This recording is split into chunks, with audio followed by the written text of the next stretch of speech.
a man appears in the first administrative department of the Knights of Argus, confidently declaring that he has come on business related to the anniversary of the victory celebration. He also clarifies how the events are planned to be organized this year, to which the young lady replies that all the information about the subcontractor has already been passed on to Ms. Meal. After this, someone else remarks that she must have a lot of work to do and immediately inquires about the costumes.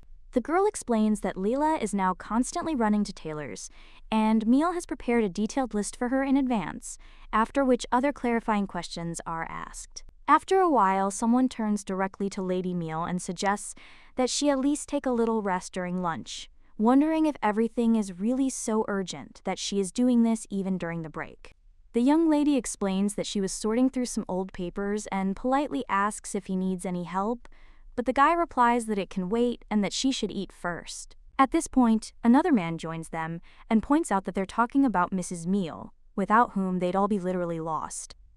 The man then asks if she'll let him look at the papers when she's finished. She agrees, and the other man wonders why Miel should hand him the documents. The brunette then says that there is nothing strange about this, because Miel is a bright and kind person, and the papers would be very useful to him too. The main character asks with interest whether he really needs these documents too, to which the guy responds with noticeable confusion. He declares that he will borrow them then too. And almost immediately after that, a lady with bright red hair enters the room. The woman asks why such a group has gathered here again, and the young lady merely greets her calmly. After that, she clarifies whether they are really addressing Miel again. They ask her to do something for them, and the girl replies that it's a trifle and there's nothing to worry about, but her interlocutor notes that she needs to know how to refuse, since Miel stayed late yesterday, and then asks what to do about it now. The young lady assures her that everything is fine, as there is usually less work on days like these, after which one of the men suddenly asks if she has anyone. He also offers to introduce her to someone, to which the red-haired lady sarcastically notes that her older colleagues, instead of helping her with work, ask for something for themselves, which is the reason for her workload, and the brunettes are also trying to matchmake her. Miel clearly understands that she doesn't need a relationship now, and she doesn't see the need for one in the future, and one of the guys explains that he's only saying this because he's worried about her. He adds that if she doesn't want a relationship, but they continue to pester her, then this can already be considered harassment, and the main character only smiles softly in response. Then someone else approaches the young lady and asks if she is tired of this guy, to which she calmly replies that everything is fine and thanks him for his concern. A colleague advises her to get more rest, recalling that ever since she arrived in the third department, she'd been constantly working late, and at first he even thought she was trying to get a promotion. She took on any job and even fulfilled the Count's personal requests. He adds that he knows about her family difficulties and therefore understands her perfectly, but still considers it important to pay attention to herself and her loved ones in a timely manner. He remarks that after his own marriage he has no free time left at all, and then says that she has no one, after which the young lady thanks him for his concern, but assures him that everything is fine with her. That same evening, the girl carefully folds the papers and remembers that, in addition to this, she also managed to make a list of gifts, so she hopes she hasn't missed anything, and wonders in passing if today was the Lantern Festival. Then she looks at her watch again, sees that it is already 10 o'clock, and realizes that the party is most likely over. Miel thinks about what food they have at home, and then remembers that Dennis is not eating lunch at home tomorrow, which means she will only have to cook for Selena. The young lady again plays over in her head her colleague's words about how he understands her family problems, but still advises her to rest more and spend time with her family. The girl realizes that he is right, but in order to be with her family more often, she needs money first and foremost. She mainly works overtime for the pay raise, but there is another reason as well. At that moment, someone enters the room and remarks that he was just wondering who could be here at such a late hour. The main character turns around and with slight surprise realizes that it is the Count. He comes closer, and the young lady says that she was just about to come to him to give him some documents. She apologizes if she kept him waiting, but the man points out that she has been sitting here all this time anyway. She also wonders how much time she has left.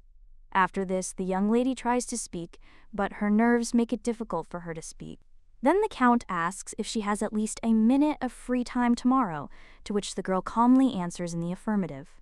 The brunette asks her not to plan anything for lunch because he wants her to have lunch with him. Miel realizes that another reason she has been staying in the service for so long is her quiet and unrequited love for the Count. After some time, the girl returns home and immediately informs her relatives about what happened.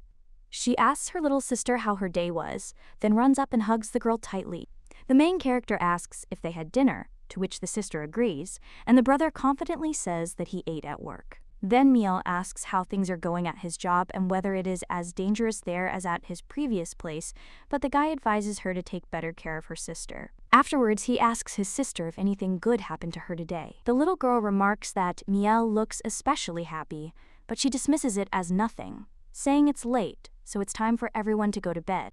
The next morning, the young lady realizes that she has not slept a wink all night and begins trying on different outfits. She reflects on the fact that the Count unexpectedly invited her to dinner, and she cannot shake the thought that perhaps something has changed after all.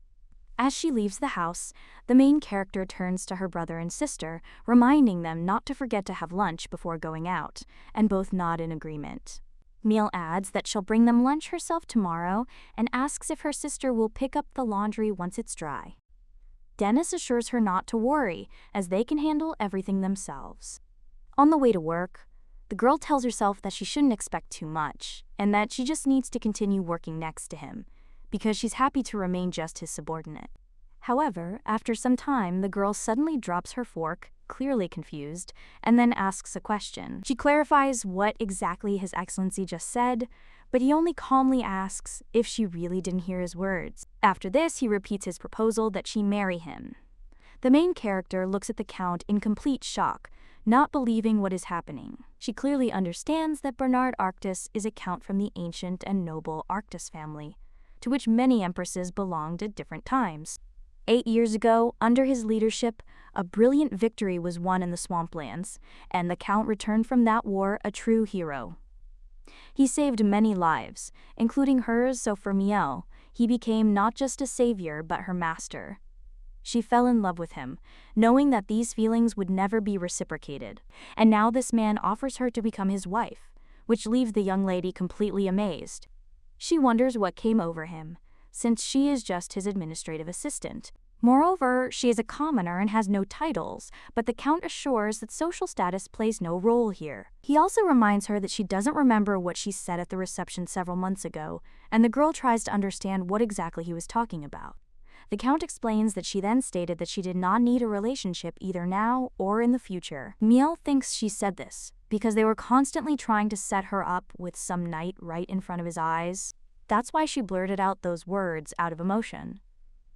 The brunette wonders if this means she's single right now. He then asks why she wouldn't agree to marry him. The girl pauses briefly, then quietly repeats the word to herself. She believes that in order to get married, people must love each other, or at least feel mutual sympathy. So she feels it's impossible, and she mentally apologizes. Brunet remarks that if people married only for love, political marriages wouldn't exist at all. He notes that Miel is smart, but also surprisingly naive, and then wonders if she's ever had anyone. The young lady remains silent, and he concludes that this is precisely the problem. Then Miel suddenly claims that she has had many men, but then she realizes how stupid she said it and mentally reproaches herself for it. The Count calmly says that it doesn't matter and suggests that she think carefully about his proposal because they will enjoy spending time together. And when the time comes, their paths will simply diverge. The young lady wonders if this means divorce. The Count explains that he has not yet said the main thing, since he is offering her a marriage of convenience. In 3 years, he will hand over the earldom to his nephew, and she must know how he came by the title. Miel confirms that she knows and regrets what happened. The man explains that the mourning period is long over, and although he has inherited the title, tradition dictates that it should pass to his elder brother's son, and until then, guarding these lands for 3 years is his sacred duty. At the same time, the Empress proposed marriage to him with one of the members of the imperial family. The protagonist wonders if it was really the Empress herself, and receives confirmation that he will refuse, even if the offer comes from her, since he does not want to sow discord in his lands. However, for such a refusal, he needs a good reason, and he needs a woman who will pretend to be his wife for these 3 years. Then the main character begins to understand the true reason for his proposal. and realizes why he turned to her. The man admits he chose her because she arouses the least suspicion and advises her to think things through. At that moment, Miel feels her heart about to burst, and she realizes she thought she could handle it all, but she was wrong. Deep down, she still held out some hope, though she wouldn't admit it to herself. At that moment, the brunette confidently declared that, if she agreed, he would take on all her debts. Moreover, he promised to add exactly as much as she needed. The main character couldn't hide her surprise at these words, not expecting such a turn of events. The Count insisted that he would help educate her brother and sister, and over time he would be able to arrange their future fate. Then the man asked if that wasn't why she worked day and night without rest. He also emphasized that he wouldn't interfere in her personal life, and that they would simply pretend to be a happy couple.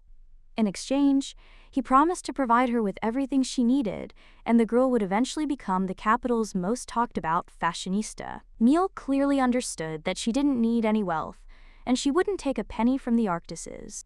However, no matter how hard she tried, raising her brother and sister alone was nearly impossible. After some time, the young lady finally returned home. She looked at the sky with a little confusion and, with trembling hands, tried to convince herself that everything was going right. After all, she thought she'd done the right thing.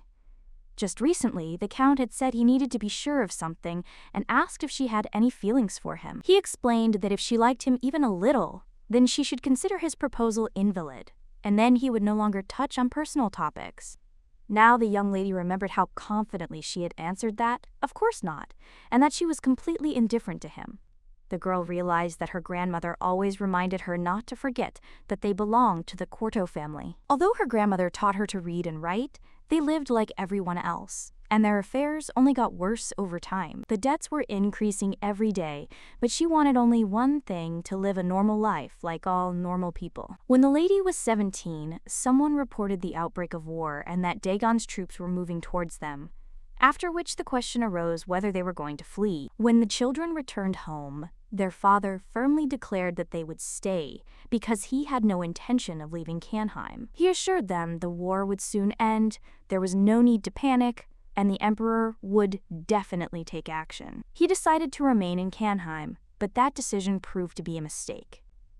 One day, the knights reported that the enemy was breaking through the defenses and the city would soon fall, after which they turned to the captain, awaiting orders. However, the man only claimed they were leaving the city. The top brass were taking bribes, since the war had been over for a long time. One of the knights was then perplexed as to how this was possible, but in response he was told that in order to advance to the capital, the enemies would need to cross the mountains, which meant first capturing Canheim. While the Dagons are in Canheim, the Empire has time to prepare, so the Emperor has effectively abandoned their city. The young lady understood that they had lost their parents, and her younger sister had become withdrawn and silent. All documents proving their noble origins had been burned, and they had become war refugees. After some time, the girl begged him to give her a job, but the man replied that he had nothing for her. He warned that if she kept coming, he himself would get into trouble. The young lady explained that her brother and sister hadn't eaten anything for several days. The man replied that there was hunger for everyone there, and people came to him whose situation was even worse. He cursed this war because it was over, but people still continued to die like flies. The girl said that if she didn't find a job, her brother and sister might not survive it either. In response, the man said that if she couldn't find a job, she should go beg. He advised her to go to Bart's, where a lot of people usually gathered, and perhaps she could get something to eat. The young lady asked if he was serious about begging, but at that moment, someone put down an apple and the man screamed for an explanation. After that, he rushed after that guy, shouting for him to stop, and the main character was left alone at the counter. She looked at the apple, which she could now easily take for herself, but the girl just shook her head, realizing that this was not the way to do it. Still, she needed to figure out a way to get at least some food, and after a while she headed to Bart. She still couldn't believe that such a place existed in Canheim, since there had been no refugees there before. Officers arrived in the city and were tasked with rebuilding the system, and wealthy people managed to preserve their wealth during the war. In addition, the Knights of Arctis, under the command of Bernard, were stationed in Canheim. Having won a resounding victory, they never returned to the capital, settling in Kanheim and helping to rebuild the city, realizing that their military glory would fade over time. But for the city's residents, they forever remained the saviors of Kanheim, even though they remained ordinary people. After some time, the girl came closer, and someone cried out indignantly, asking if that was all, and reminding him how many mouths there were in his family. The knights began to tire of this burden, and the man loudly declared that they definitely had more. He was outraged that no one noticed how people were dying of hunger right before their eyes. At that moment, someone else approached the knight, noticed how tall he was, and offered to show him his daughter, but he replied that he was not allowed to do so. The main character was looking around when one of the knights asked if she had come for rations. The girl nodded, after which they handed her some bread and told her to take it, because there really wasn't much food left. That was all there was, and the heroine thanked him, and the knight then turned away. The young lady thought that she had done well and had done the right thing, because today her brother and sister would have food, which meant that everything was not so bad. She hoped that perhaps tomorrow she would be able to get something else, but for now she needed to find a job. At that moment, the main character noticed someone shouting loudly, declaring that if people want to eat, they must work. And do they really think knights are blind and don't see what's going on around them? This man insistently demands that the man spare him. However, he only rudely states that every morning he has to drive out parasites like them. After this, he turns his gaze to the young lady and asks what she is doing here and whether she has also come to beg. He mockingly asks if she doesn't understand where she is and then orders her to answer, reminding her that he's in charge here. Miel confidently insists that she needs a job. Then the man smirks and says that she's a good girl for looking for something to do, and she has a pretty face. He then asks if the girl would help him brighten up the night, adding that he has food, money, and clothes. He explains that if she spends one night with him, it will only last for a few days. After which the man asks what she will say and states that this is a very good offer. The girl responds by calling him a liar, for which the man immediately hits her and asks why she is showing off so much. He adds sarcastically, does she really think that asking for a job makes her any different from the rest of the rabble? According to him, she was and will always be what she was, a pathetic rabble. The young lady despaired, wondering why she had to suffer all this. They say the capital is awash in luxury after its victory, so why is Kanheim mired in poverty? At this moment, the man roughly grabs her by the hair and throws her, which, perhaps, the girl has the right to choose. However, she has no right to refuse. Miel understands that she only wanted a little bread to feed the younger ones. And suddenly someone sharply demands that this stop, after which the man asks if it is really His Excellency in front of him. He then adds that, judging by his clothes, he only works here, and asks if he has any problems. The young lady suddenly realizes that Bernard Arctis is standing before her.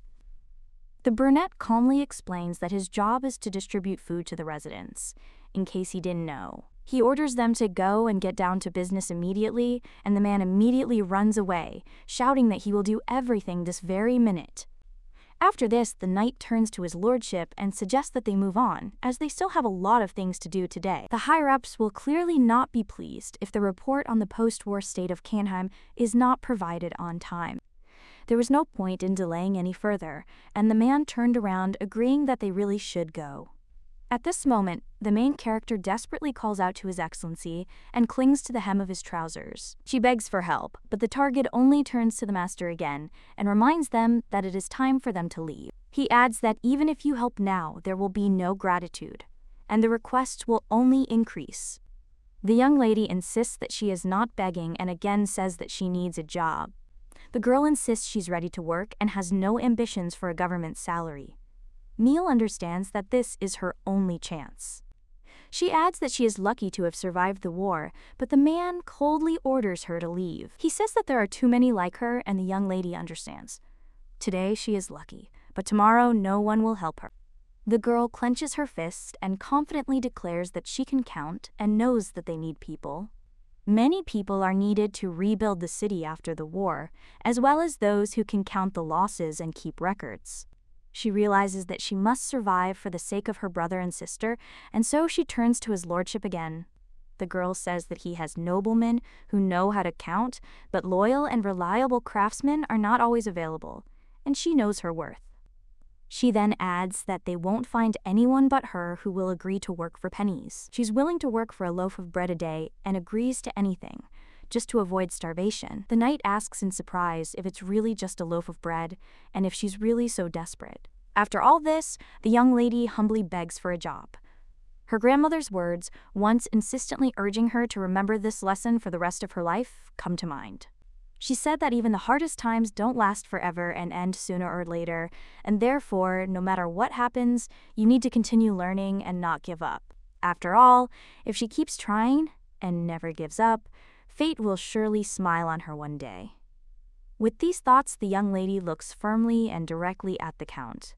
The knight then turns to the master, noting that he is already helping on the spot and is not returning to the capital. Therefore, in his opinion, the gentleman should not worry about the residents once again, after which he suggests continuing on his way. However, the man only clarifies whether the girl is ready to take on any work that is assigned to her.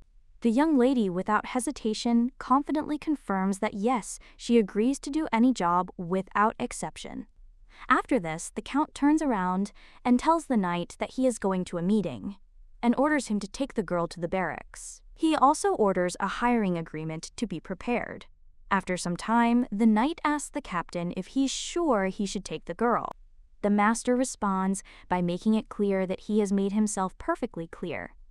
Allison, however, declares that she has no right to disobey the master's orders. He explains that if it becomes known that he personally took in a refugee, talk will immediately begin around this, and for the top brass of Canheim, this could become a convenient pretext. The brunette replies that he understands everything perfectly, but wonders what to do about the acute shortage of workers. After all, no one from the capital is eager to travel to Canheim, and those few who do come are pursuing their own goals. This lady doesn't need anything, she's driven to despair by her job search, and that's why he simply couldn't pass by such a situation. The knight agrees that the gentleman is right, but still tries to add something. However, the brunette interrupts him and asks him not to worry, reminding him that he warned the girl in advance of the possible consequences. After some time, someone asks the young lady if her name is really Miel, and how she ended up here in the first place. The girl replies that this is how circumstances turned out, and at the same time recalls the count's instructions not to say a word about the fact that it was he who helped her get a job here. After this, the young lady claims to have seen the ad, and the man immediately wonders where it could have come from. Then the girl explains that someone hung it up, otherwise she simply wouldn't have had the opportunity to get here. The worker understands that the girl's origins and how she arrived there remain unclear. She seems decent, but there's still something suspicious about her story. After this, the man nods, saying everything is clear and invites her in. He clarifies that he is responsible for the knight's warehouse, and her job is to keep track of everything stored there. She must ensure that everything is in stock and report any discrepancies immediately. The young lady carefully examines everything around her. She then turns to Mr. Sean, asking if she really has to check absolutely everything, to which he calmly confirms. He also asks what she sees as the difficulty, since she has to check the contents of the warehouse every day. The main character looks at the scale of the work in shock, after which the man assures her not to be afraid, promising to help, but asks her to be more careful and attentive. The young lady agrees and assures that she will try to do everything as best as possible. After some time, the girl is already carrying heavy boxes, and Sean notices this. He offers to leave the heavy lifting to him, to which Miel agrees, after which he again delves into notes and calculations. Late at night, entering the warehouse, the man is surprised to see that the young lady is still working. A little later, the girl takes food to her brother and sister, and when she wipes the mouth of the younger one, her stomach begins to rumble traitorously. The children immediately offer her their bread, but the sister assures them that she is fine. The next day, Sean hands Miel a basket of bread and advises her to take it with her if she leaves. The young lady wonders if she can do this, and Sean points out that she is constantly underfed because she gives her food to the younger ones. He explains that it is yesterday's bread from a restaurant, after which the main character thanks him, and the man adds that there is a catastrophic shortage of workers now. He also mentions that he has news for the young lady, and upon hearing her interest, explains what it is. He informs her that starting tomorrow she will be working in the administration, which greatly surprises the main character. A moment later, she sincerely thanks him. A little time passes, and the girl gradually settles into her new position in the administration. Now someone turns to Miel, noting that she works too much and has already finished everything. The guy assumes that she has so much to do that there is no time left for a bite to eat together, then asks if it is difficult for her to work among men, and assures her that if she has problems, she can confidently ask for help. The young lady replies that everything is fine. But at that point, he merely adds that Miel shouldn't be shy and should tell her everything. Someone then approaches from behind and remarks that the girl seems to have made herself clear, reminding her how many times he's told her not to bother Miel. The guy then apologizes to Miel and admits that no matter how much you warn him, he still goes back to his old ways.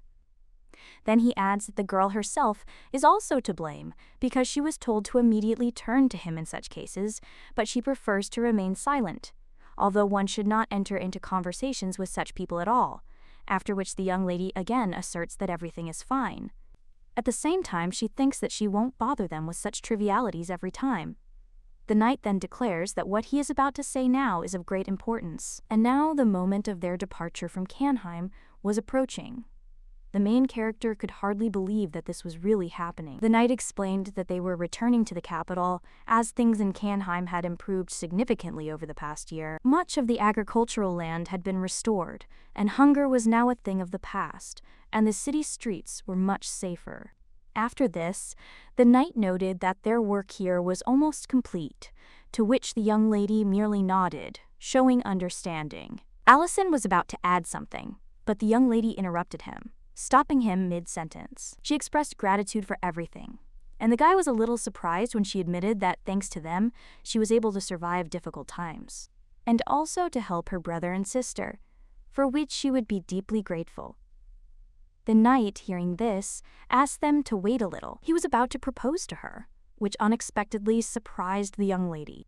The knight explained that Sean had praised her so often that his tongue was tired, because it was difficult to find such a devoted person as Miel, and with such talent, her place was precisely in the capital, which the young lady was slightly puzzled by. Allison added that if she agreed, she would work in the 3rd administrative department. The captain had already given his approval. Now it was up to her.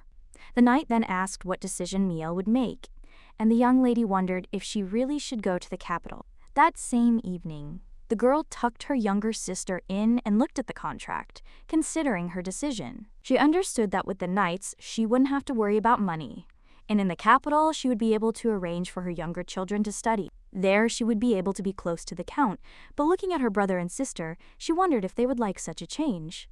The journey from Canheim to the capital will take 2 months, and it won't be difficult for her alone, but will the children be able to withstand such a long journey?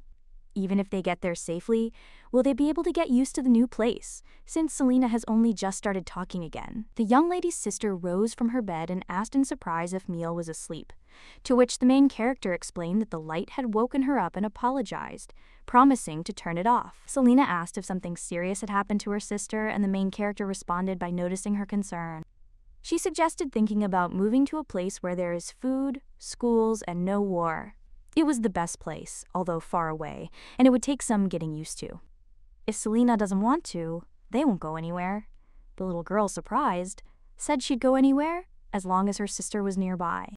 The main character's brother also noted that he doesn't care where they live, the main thing is to be together. The main character agreed, and soon they found themselves in the capital. Selena admired the luxury around her and asked her brother what was going on, but he only shrugged. At this time, the main character was looking around the streets, realizing that the capital was a completely different world compared to Canheim. Someone else approached her. It turned out to be Mr. Sean. He thanked Miel for agreeing to go the whole way, to which the girl modestly replied that it was not difficult, and thanked him for the recommendation. Sean noted that the work would be much more difficult without her, then affectionately stroked his brother and sister on the head, calling them cute. The man also noted that Miel would succeed in the capital, which surprised the girl. He added that he had never met anyone as devoted as she was, and that everything would be fine with her. The girl realized that she needed to try her best, and confidently decided that everything would work out well for them. She agreed, and realized that she had no equal in her work. A little later, the lady again lingered late into the night with paperwork. One of the staff members asked if it was too much for her and how she was feeling. Miel replied that everything was fine, and the guy told her not to be late tomorrow. She was promised overtime pay and praised for her efforts. Miel understood that some problems couldn't be solved by sheer hard work. After some time, she found herself at the market and was surprised that 4 apples cost 10 silver coins. In her city, they would only pay 3 for this, and she wondered why the prices here were almost 3 times higher. This was a reflection of the high cost of living. Later, the girl cooked food and brought it to the boys. They were happy and asked what was for dinner today, to which she replied that it was chicken soup. The boys were expecting something delicious, and Selena noted that her sister's soup was the best. The girl poured soup into a bowl, and the brother and sister were surprised at first, but then agreed that it was really tasty, for which she mentally thanked them. She understood that the prices in the capital were astronomical and couldn't even be compared with Canheim. It's good that the knights provided her with housing, removing one of her problems. But they couldn't live on their salary alone. The young lady wondered if they would have enough money, because she had come to the capital in the hope of an easier life, and now she was thinking every day about how to make ends meet. Miel thought about Dennis's future. He would soon be 14, and something had to be done. Otherwise, he would go looking for a job instead of going to school, but the girl believed that it would not come to that. She recalled telling the Count that no one but her would agree to work for such peanuts. Now she understood that after such words, it was impossible to ask for a raise, so all she could do was work harder. The more work, the more money. Life went on as usual. The morning began with the young lady checking the weather outside. After that, she would prepare breakfast and dinner at the same time, and then rush to work, where she would again immerse herself in work. She worked even during lunch, and after the official end of the day, she stayed to finish what she started. When work was ending, she'd run out for groceries. Once a week, she'd try to leave early to spend time with Dennis and Selena. On weekends, new tasks would arise, and the days, weeks, and months would flow by. Sometime later, the anniversary of the victory celebration arrived. The man demanded attention and announced that they would be leaving earlier than usual. The next day, they had to clean up the city after the celebrations, but today, everyone enjoyed the holiday. Even if someone had stayed working today, they would not have received any bonuses, so everyone was allowed to go home, and the workers were happy. They went about their business, and the main character remained silent, immersed in thought. Soon the man came up to her from behind, asking if everything was clear and that she should be home in the evening. Miel apologized, and he asked if she wanted to stay that night.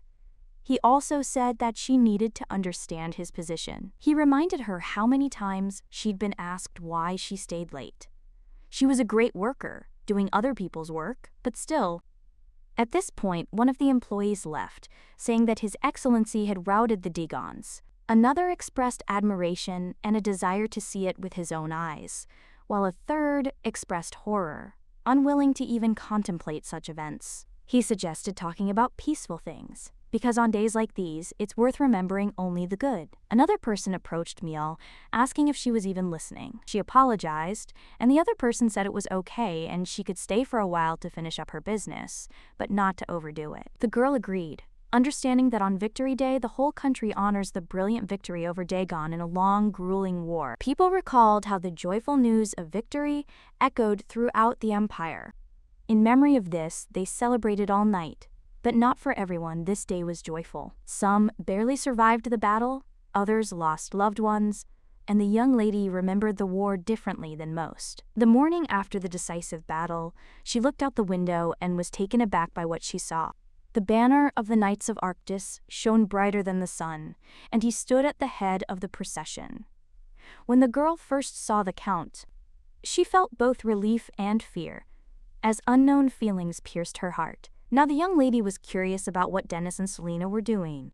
She soon decided it was time to go home. She should have been with them on a day like this, but fireworks were already starting outside. The main character remembered the military shots, bent over, covered her ears, and screamed. She trembled, realizing that it was not a cannon salvo, but she could not move. The girl knew she needed to go home.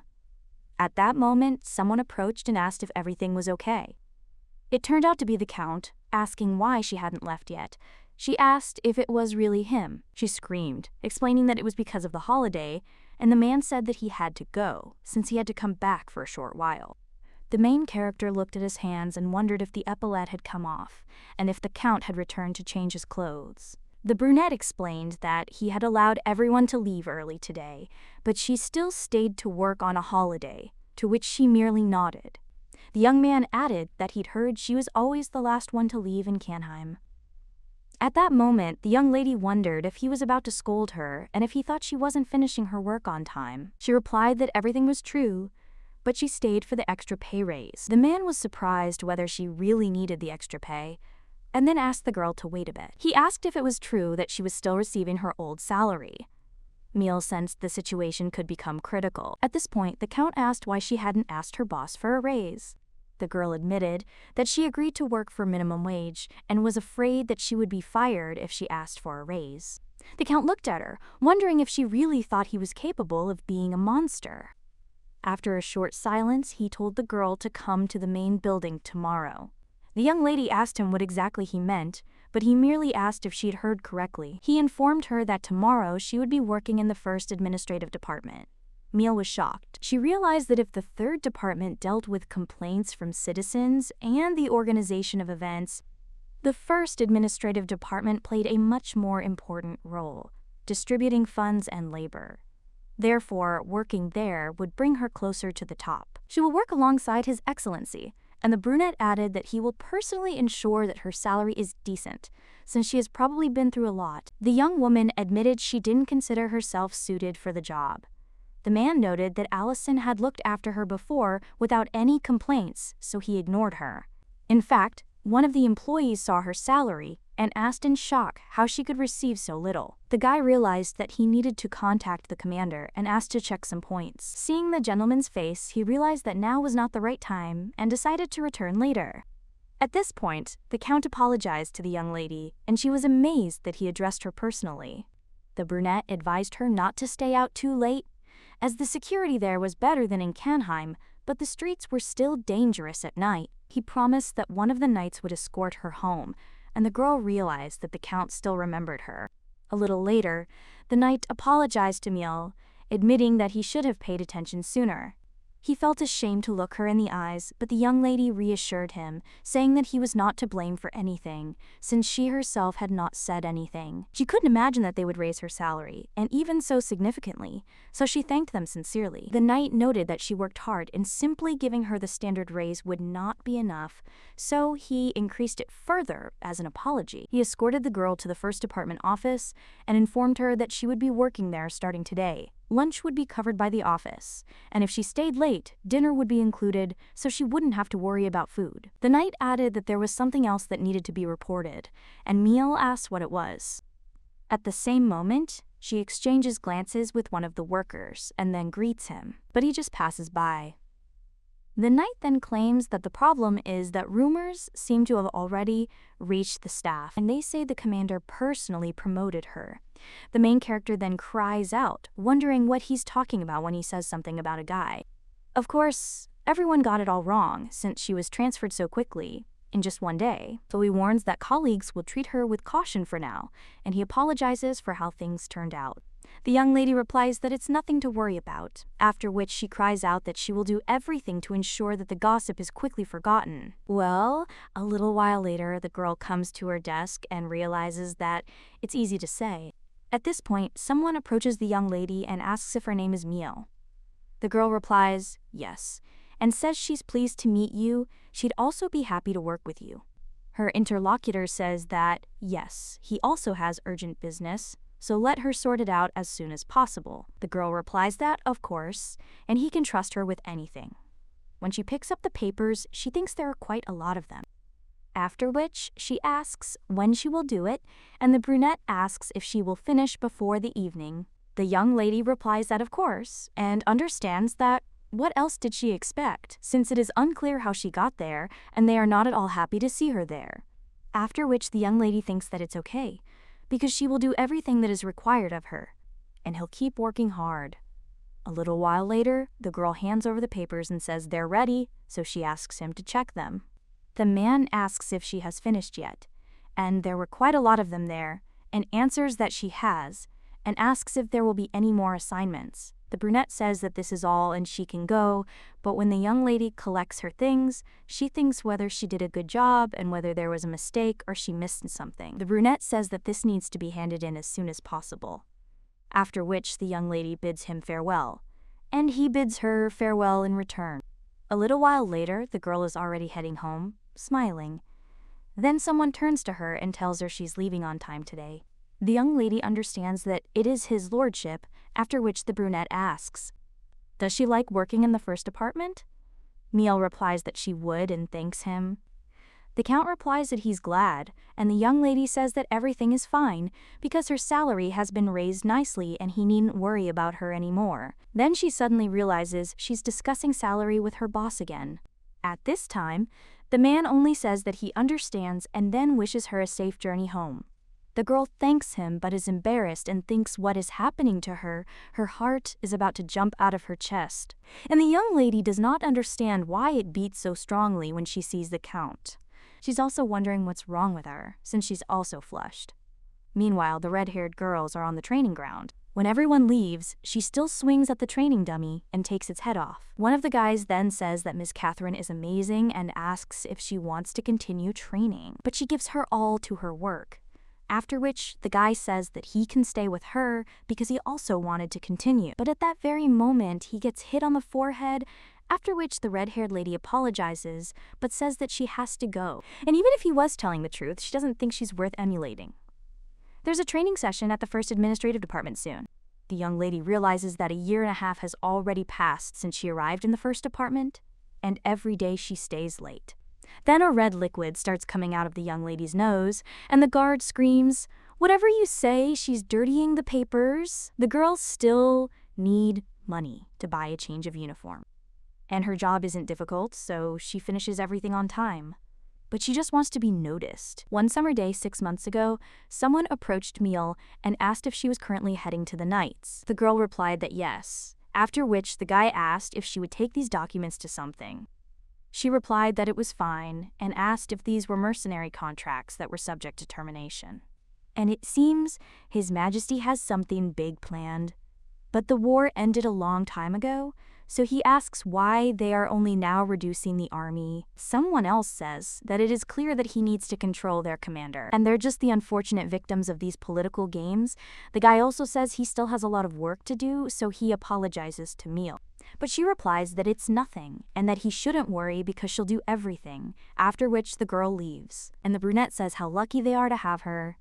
Another guy says that next time, yes, he'll treat her to lunch. The dark-haired guy then says that he is now ashamed of himself for being too strict with her in the beginning. The young lady at this time realizes that she has submitted the documents and then collected the materials that she was asked for. At this time, someone says that the gentleman has already done too much, after which the girl thinks that this voice seems familiar to her, and he wonders if this could be Lord Allison. The guy says that the gentleman is taking on too much, and that you can't please everyone. But the man responds to him to stop, and one more word, after which he will consider this as insubordination. After which, the guy also looks to the side and asks who is there. The young lady immediately hides behind a pole, after which she looks out and looks at them with fear. The knight then, shocked, asks if it really was Miel.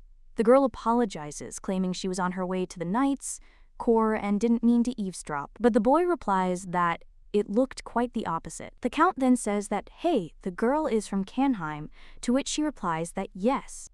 After which the man claims that this is excellent, and the young lady asks what he means.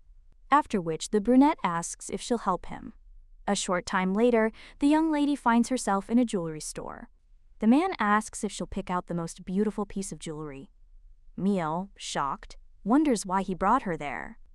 After which she also thinks about how to choose, and he clearly wants to give the girl a gift. After which the man claims that he wants to give a gift to someone, and she likes stones mined in the south, and she is from Canheim.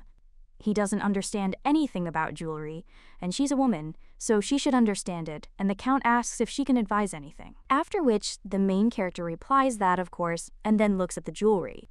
Well, she understands that for her they are all the same, after which the lady points to one of them, and asks what about it. Then the man approaches the cash register, and the employees ask if he's taking it as a gift. and whether to wrap it in a special way, but he answers that the main thing is that it looks beautiful. At this point, the worker asks if the Count is giving this to his mother, since young girls don't usually wear things like this, but it looks elegant and tasteful. After which he thanks the Count and tells him to come again. The young lady, meanwhile, is thinking how even a member of high society would never set his sights on an aunt like her, and if he does, she will mistakenly think that he likes her, but in fact he hardly remembers her name.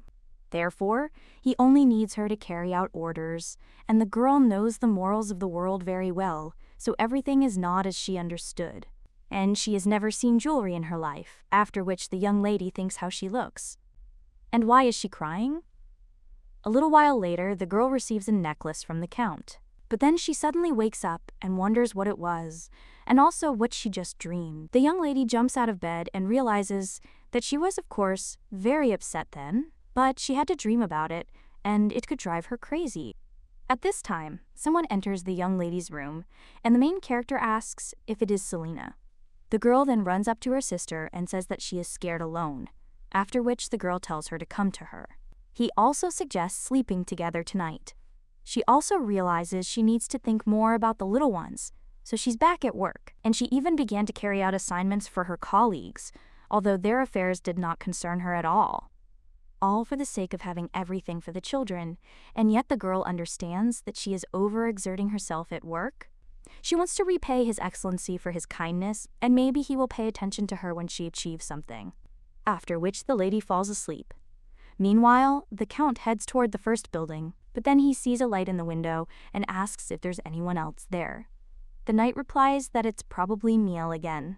After all, lately she often sits late, after which the man remains silent. A little while later, the main character opens her eyes and wonders if she really passed out right at the table. The girl also hopes that no one will see this, but then she's shocked and wonders who's sitting next to her. The man then asks if she's awake. The main character immediately jumps up and screams, are they really going to fire her? But then she sees it's the Count, and in shock she realizes that the commander has dropped in. The brunette asks what she's doing there, since it's chilly in the offices at night, after which the young lady thinks that this cannot be and that she is definitely sleeping, and also that he did not come because he is worried. At this time, the man claims that he is probably not a very good boss, which surprises the young lady, but the Count claims that he only dropped in to ask not to linger any longer, since these matters are not urgent. Her salary should be enough to live in the capital, after which the young lady wonders if he is really reprimanding her now. Well, what else did she expect? Of course it's true. Miel replies that she's staying on because of her debts. The man asks if this is really the case, after which the young lady replies that yes, her family has a lot of debt, and she needs to pay them, so she doesn't complain under any circumstances. Her entire salary is quite sufficient. The girl understands that the family really did have a lot of debt, but during the war, all the archives burned down, so now she is brazenly lying. She lies, but understands that she can't tell him the truth about how she's going out of her way, just so that he'll come in and look at her. The Count then says that that's it, and that it's probably hard for her, but the girl replies that it's not at all, because of which she wonders if he really believed her. She also hands the Count his cloak and thanks him for covering her, but he replies that it is nothing, after which he asks if the girl remembers that they chose a gift, and claims that his brother's wife really liked it. So he thanks the young lady, and she, shocked, asks if it was really her brother's wife, to which the man replies that yes, and soon she should give birth to an heir, so a gift was needed, and he thought that the administrative department was aware of it.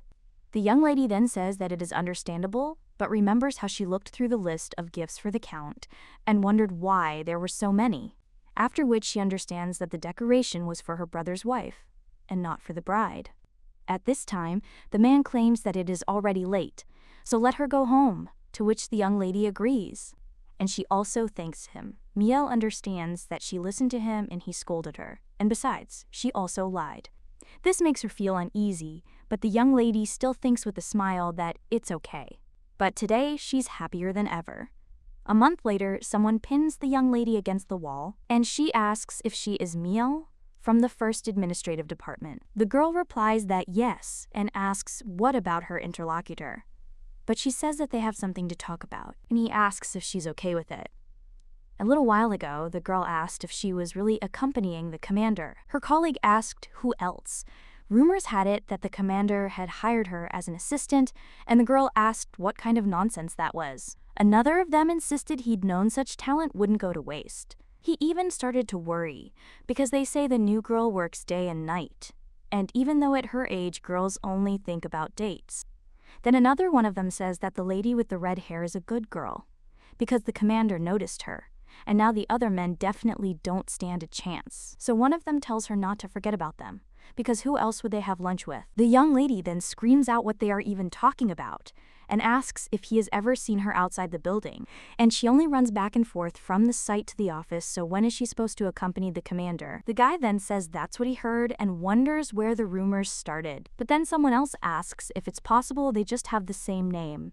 After which the guy asks if it's all a lie, and after all they say the new girl works in the administrative department. They also call her a shadow employee. And the lady with red hair says that for sure, and she thinks she knows who it is. After that, someone asked who this lady was, and what she was doing next to the commander, because she doesn't look like a knight, so she probably works for Allison. The main character thought that from that conversation of theirs, events began to take a turn for the worse, and His Excellency began to accompany her everywhere. Even at an audience at the Imperial Palace, and during the training of knightly squads.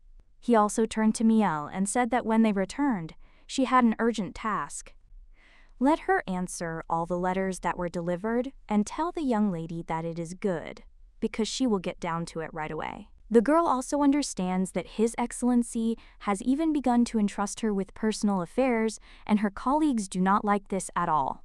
After all, they complain that they only get strange assignments, and it seems that he treats her in a special way. Therefore, she doesn't need more, and the girl thinks that she has no idea why he drags her around with him everywhere. After which, the lady crashes into a pole. The brunette tells her to be more careful, then agrees and apologizes. Meanwhile, another man watches them and wonders if this Catherine is with the Count again. The Marquis's servant then turns to him and says he doesn't think it's her. The man then asks who it is, and if so. Besides Catherine, there are other women among the Knights of Arctis. The man replies that the girl works in the administration and is not a knight. He's told the gentleman this many times before. The Marquis replies that it is clear, and this is the new girl who is called a shadow employee, but if you think about it, then Catherine is much simpler. Hey, does the Count really like women like that? At this time, a lady with red hair approaches the main character and asks if she is Lady Catherine. The woman then asks if this means that the girl has heard about her, and she screams that if she has already decided to call herself by her name, then she should do it wisely, after which the main character screams out what this means. And she also says that she doesn't understand anything at all, but the woman suggests that she stop spreading it because the rumors have already reached her, so how can she not react? At this time, the main character looks at her with puppy eyes, after which the woman is surprised, and he asks if she really didn't hear. Everyone says the commander assigned Catherine to escort him, and she wonders if it was her doing. Glib, the main character, replies that it's all a lie, after which the red-haired lady says they must have gotten confused, and the main character is surprised. The knight replies that most of the commander's entourage are men, and since she's the only female knight there, she's the only one. The young lady then continues that since the commander is accompanied by a woman, everyone thought it was Lady Catherine. After which they both fall silent, and the main character immediately bows and apologizes sincerely if she was offended. The woman then cries out that she was not. She also says that she thought that the girl knew about all this gossip and was deliberately not saying anything in order to use her name. Miel then replies that she would never do such a thing. Catherine replies that she too misunderstood, and now she knows why everyone is so interested in her. The main character asks what she's talking about, after which the lady with red hair replies that it's one thing when a commander appoints someone from the administration as his assistant. Well, this is his first time being accompanied by a woman, and that's why it's so interesting about spanking. Miel is only embarrassed by this, after which Catherine thinks that the girl is running away from everyone like a hare. She also turns to Miel and says that if anyone else mentions this, then she should boldly come to her. You are a knight core. After all, she is alive. She will put this bastard's brains back in place. after which she also suggests having lunch together sometime, since she finally has a friend. The woman then asks if they have agreed, and the main character, with a smile on her face, replies that of course. Allison watches all this from the window and only smiles. At this point, the Count turns to him and says he'll be going, after which he asks if the knight can sort out the remaining papers, to which he replies, of course. He also takes one of the papers and says that this is Meal's handwriting, after which he asks if he can ask the commander about something. The man asks what exactly, after which the knight claims that recently the commander began to entrust Meal with his personal affairs. But doesn't he have other reasons for this? The Count replies that now he needs someone who can be quiet. The guy then asks what he means by quiet. The Count replies, someone who doesn't care what others say, and who does his job without asking questions. And given what is happening in the county now, public unrest has not yet subsided, and they still want to see him as Count, although Caius is doing an excellent job of fulfilling his duties. Even during his family life, the Count tried to be only a shadow of the family, and all this for the sake of that. So that power would go to his brother, and he didn't need these honors, so he would never become a Count. And he needs someone who knows their job and won't break at the right moment. He needs someone who knows their place. Allison is surprised by this, and the Count only tells him to sort out the remaining papers, after which he says that it will be done. Well, the man tells him to be more careful. Time flew by in the capital, and almost 2 years had already passed. And in the 5th year of her stay there, Catherine arrives at the young lady's house. The main character asks what happened, after which the woman cheats on him for showing up so late, but claims that they have an urgent meeting. After all, Count Caius Arctus had fallen into eternal sleep. At this moment, the brunette arrived at the scene, and his brother's wife screams out what he should do now. After which the brunette asks what happened. Well, the woman screams that it was all his fault if Caius hadn't sat on that damned horse that he gave him. The guy then asks if she's talking about Caius. A little while later, the main character realizes she's finally almost finished. There was so much work these days, but at least today she thought about leaving early. At this point, Allison approaches the young lady. The guy asks if she's really going home, after which she says that she worked late again and that she should have finished earlier and apologized. But something delayed her. The guy then tells her not to apologize because he should be the one apologizing to her. He also claims that the funeral coincided with the celebration of Victory Day and the administration had a hard time. After which the young lady says that it's not the first time, so she's used to it. But the Count's nights are probably very busy. A month ago, Count Caius Arctus tragically fell into eternal sleep after falling from his horse. Everyone, especially the Knights of Arctus, were deeply shocked by this unexpected news. At one point, they had to prepare for the swearing-in of the new Count and the Victory Day celebrations, and only after long days filled with activities did they manage to put their grief behind them. Well, His Excellency Bernard seemed very downcast when the young lady brought him the report. The man simply told the girl to leave it on the table. The young lady did so, and then offered to help clear the table. The Count said she could do it if she wanted. Meal understands that His Excellency's entire life was spent under the care of her late Count Caius. It is no exaggeration to say that Bernard dedicated his entire life to helping his brother rule these lands, but now he has lost his brother and the meaning of life. The knight then tells the young lady that she is worrying too much because his lordship is already lighter. Today, he went to the annual banquet at the Imperial Palace. The young lady then asks why the knight is there, to which he replies that he still has business to attend to and will now deliver the documents to the commander in his office and then head to the palace. The main character then offers her help and says that she will bring it and he should hurry to his lordship, to which the knight agrees and thanks her because she will help him very much. The young lady then leaves with the documents, and the knight remembers how his master said that he needed someone who could be quiet and someone who knows their place. The young lady then wonders if something similar could happen to her brother or sister. After all, she would never have been able to bear this grief, but one cannot grieve forever, because she will die in tears and continue to live on. Although he will know in advance that things will definitely not be like before, now he needs support. Therefore, the main character thinks about how to help him and then goes into the office. But he sees his lordship there. The young lady is surprised and says that the gentleman frightened her. She also apologizes and claims that she thought no one would be there, but the man asks what she is doing there so late. The girl replies that she came to bring some papers, after which Bruno dissuades her from leaving them on the table and agrees to something. After which she looks at the table and realizes that the Count cleaned the table, although she could have done it. Miel also says that she thought he had gone to the imperial banquet, to which he replies that he was there and also heard all sorts of nonsense, so he decided to leave early.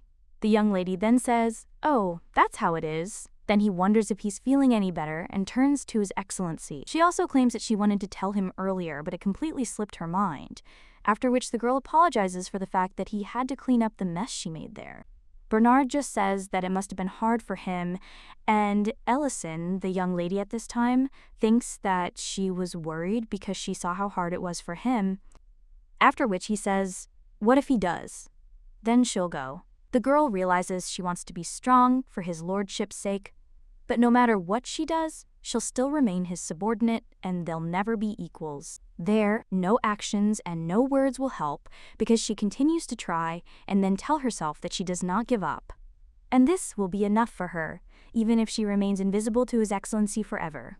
And even if he never reciprocates her feelings, what she has now is enough for her. But 6 months later, the Count proposed marriage to her.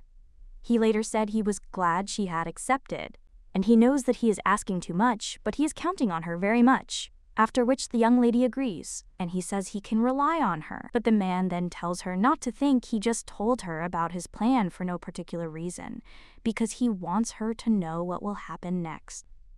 The young lady then asks what this means, and the man rises from his seat and states that he has decided to announce to everyone that he is a complete fool. He proposed to her because he had lost his head in love and was now playing the role of a fool in love. The young lady at this time thinks whether he is talking about them as lovers, and probably the lovers are cuties in a draw with each other. They hold hands and kiss on the cheek.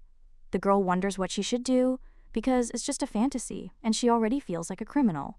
And she thinks how she cannot imagine this, but somehow it is difficult to imagine the gentle Count. At this point, someone else addresses the young lady, and the girl realizes it's Catherine. Looking at her with red hair, she asks why she's sitting there all alone. And also, is something really bothering her, and have the knights been pestering her again? The young lady then rises from her seat and says, "If only," and she is marrying Count Bernard Arctis, who is her boss, because yesterday he proposed to her. Well, they have a sham marriage, and His Highness needs it to avoid an engagement to the princess. The lady with the red hair then says that it was Miel who got into trouble. A little while later, the main character is already sitting with bread, and her interlocutor turns to her, after which he yells at the girl and shoves food into her mouth, asking what's wrong with her, since she's not eating but sitting there silently. The main character then replies that it's nothing, after which he wishes his friend bon appetit. But the lady with red hair only takes food from her mouth and tells her to eat more. She's lost weight lately. The main character just smiles after this and understands what will happen if she marries the Count. It turns out that she will become a countess, and it will not be so easy to communicate, so maybe Catherine will share her thoughts with her. And she doesn't want everything to change. After which she also understands that she will still have to restore all the documents, and the creditors will get to them. The red-haired lady at this point offers to share her thoughts, but the main character apologizes and says she'll tell everyone everything later. A little while later, someone says everyone did a great job, and then says they'll go. One of the workers asks if Miel is staying. Hey, if so, then let her do it, to which the young lady agrees. But at that very moment, someone turns to his lordship and asks what brings him there. The protagonist realizes that he himself said he was going to see the Viscount. The man insists he's there for personal reasons so they can relax. The service providers then ask what those reasons are, to which he replies that he's come for his beloved, and everyone is shocked. The main character is also very surprised. The guys from the administrative department exclaim in shock. Does His Excellency really have a girlfriend? And could she really be from their department? The main character is thinking at this point, well, here we go, they're playing a prank on the lovers. At this time, the brunette approaches the young lady and invites her to go, after which he puts his hand on the girl's shoulder. It's as if he's showing how much he loves her, and the main character is wondering if it's really all that straightforward. At this time, the brunette says that the girl could have already told everyone, since they have been together for 3 years already, and since they're getting married soon, it's high time to tell everyone.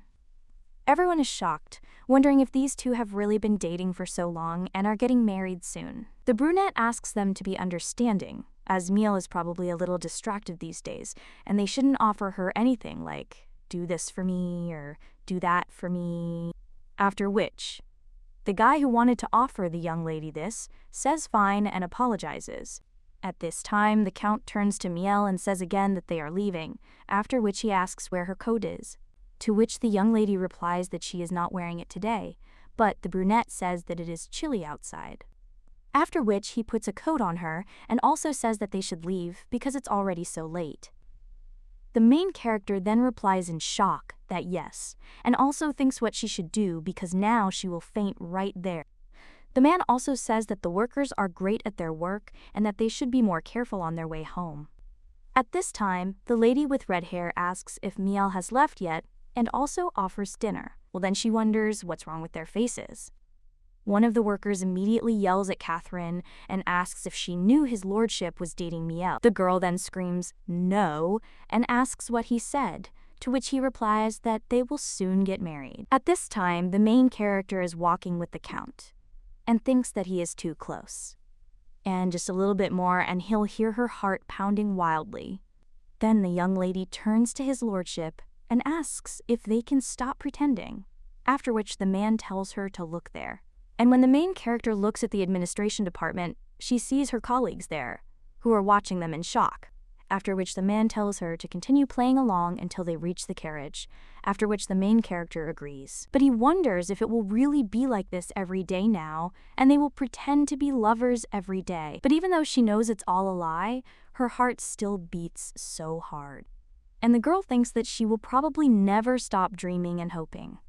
After which the young lady says goodbye to his lordship, but the man asks what she is doing. After all, he wouldn't let his beloved go home alone at such an hour. The main character then, shocked, asks him what he's talking about, and the man replies that he'll go with her, and the main character agrees, but realizes she's thinking of something else. The count then wonders if she is feeling ill, after which he tells the girl to wait. He extends his hand to her, saying that the carriage is a bit high. The protagonist extends her hand in return and thanks him. Others, observing this, ask whether Madame Miel is having an affair with His Excellency.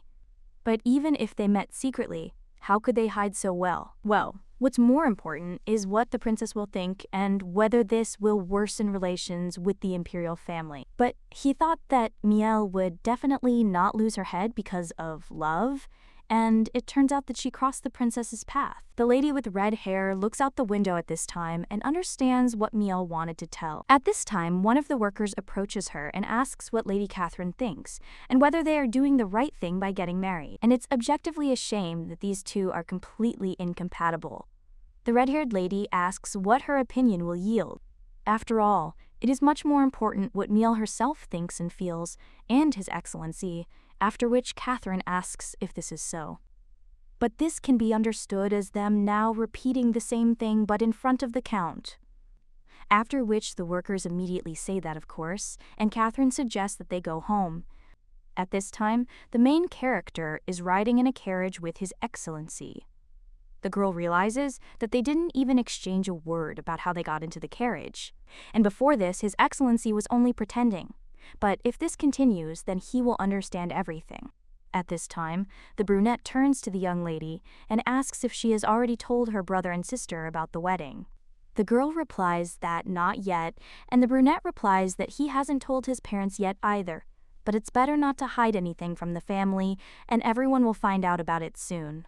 So let her act naturally, as if everything the main character actually agrees to. But she is still interested in how her brother and sister will react when she says that she is getting married. The girl also thinks it would be great if they were happy.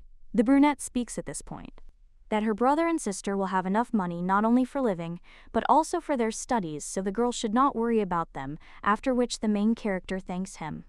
And she wonders if the count really noticed that she was worried about the younger ones.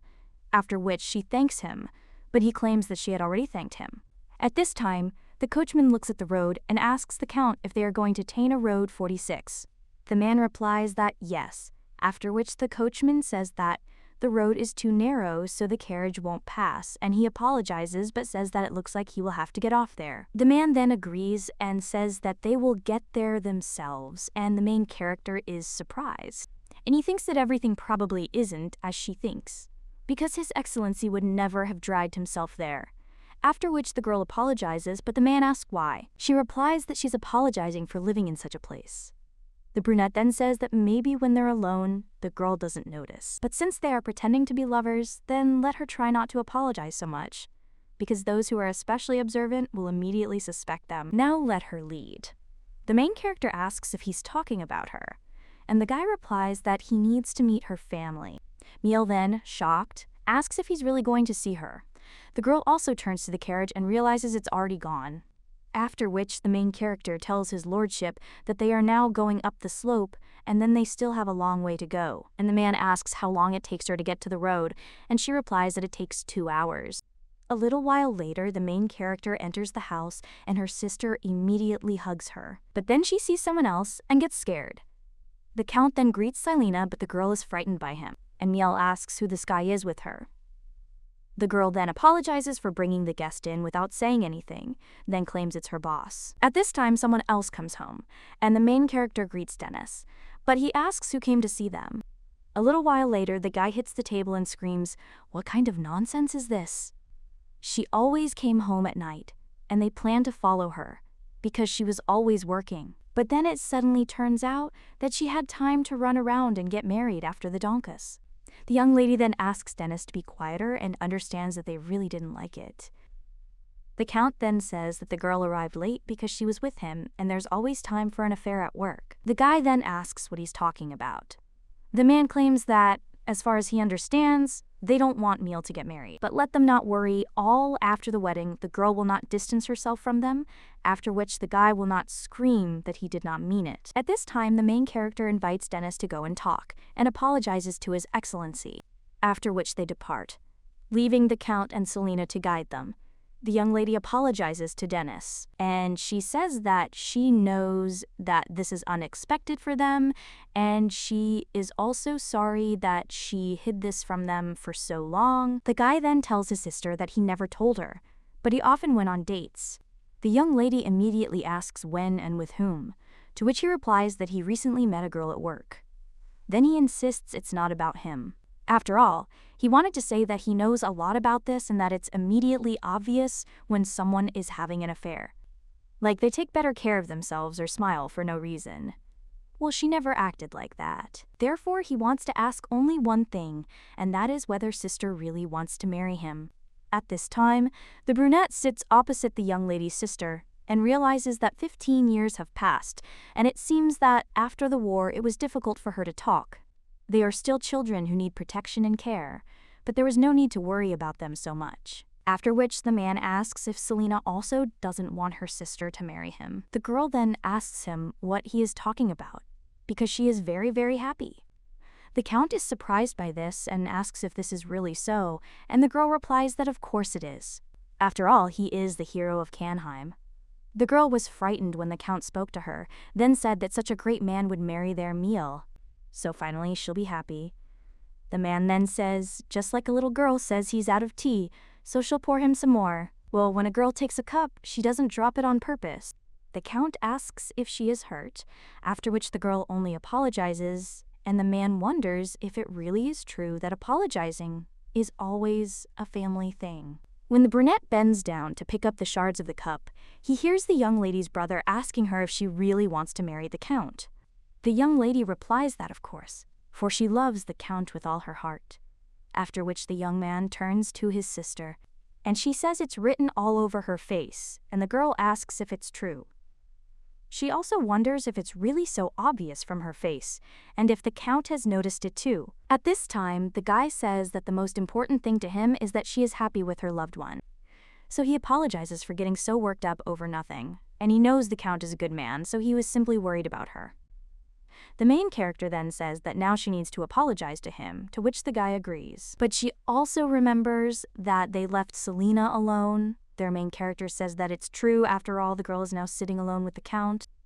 After which, the main character immediately runs out of the room and apologizes to Selena. Well, when she sees how these two are sitting calmly, she understands that it looks like she worried in vain. And the girl wonders if they really managed to get along, after which she apologizes to His Excellency for having to leave him so suddenly. The young lady also says that it is her brother, but he interrupts his sister and says that it is himself. After which, the young man apologizes and says that he was rude because the matter concerned his family, so he could not restrain himself. Well, the brunette then says that it was he who confused everyone with his unexpected visit and also apologizes. The main character, watching this, realizes it's a good thing everything worked out. The young lady also turns to Selena, asking what she has to say and if she's happy that her sister is getting married. The girl then happily says that she really hopes that her sister will get married soon. The young lady thinks that even though it's all a game, she's still very glad that they gave the go-ahead. At this time, the guy turns to his lordship and asks him to take care of his little sister and make her happy. A little while later, the main character returns with the Count and thanks him, and also apologizes for her brother. The man replies that everything is fine, because he can be understood. He also recalls how the young lady spoke, that she loves the Count with all her heart, after which the guy said that it was written on her face. The man then says that when the girl asked to hire her, at first he thought she was a spy for Dagon, who pretended to be a refugee, and the main character screams in shock, "Is he really all right?" After which the man replies that he knows and says that maybe he was right then. The main character asks what he is talking about the guy. He replies that she did a great job last night. He also states that they are moving to a new house tomorrow, so let the girl pass this on to her brother and sister, which surprises the young lady. The guy says that it's better to sort this out quickly, so let her go pack her things, because they'll pick them up in the morning. The main character wonders why he did this all of a sudden, and the brunette replies that he will go. The girl then turns to his lordship and wants to say something else, but he just leaves. After which Miel sighs and heads home, while the Count walks to the carriage.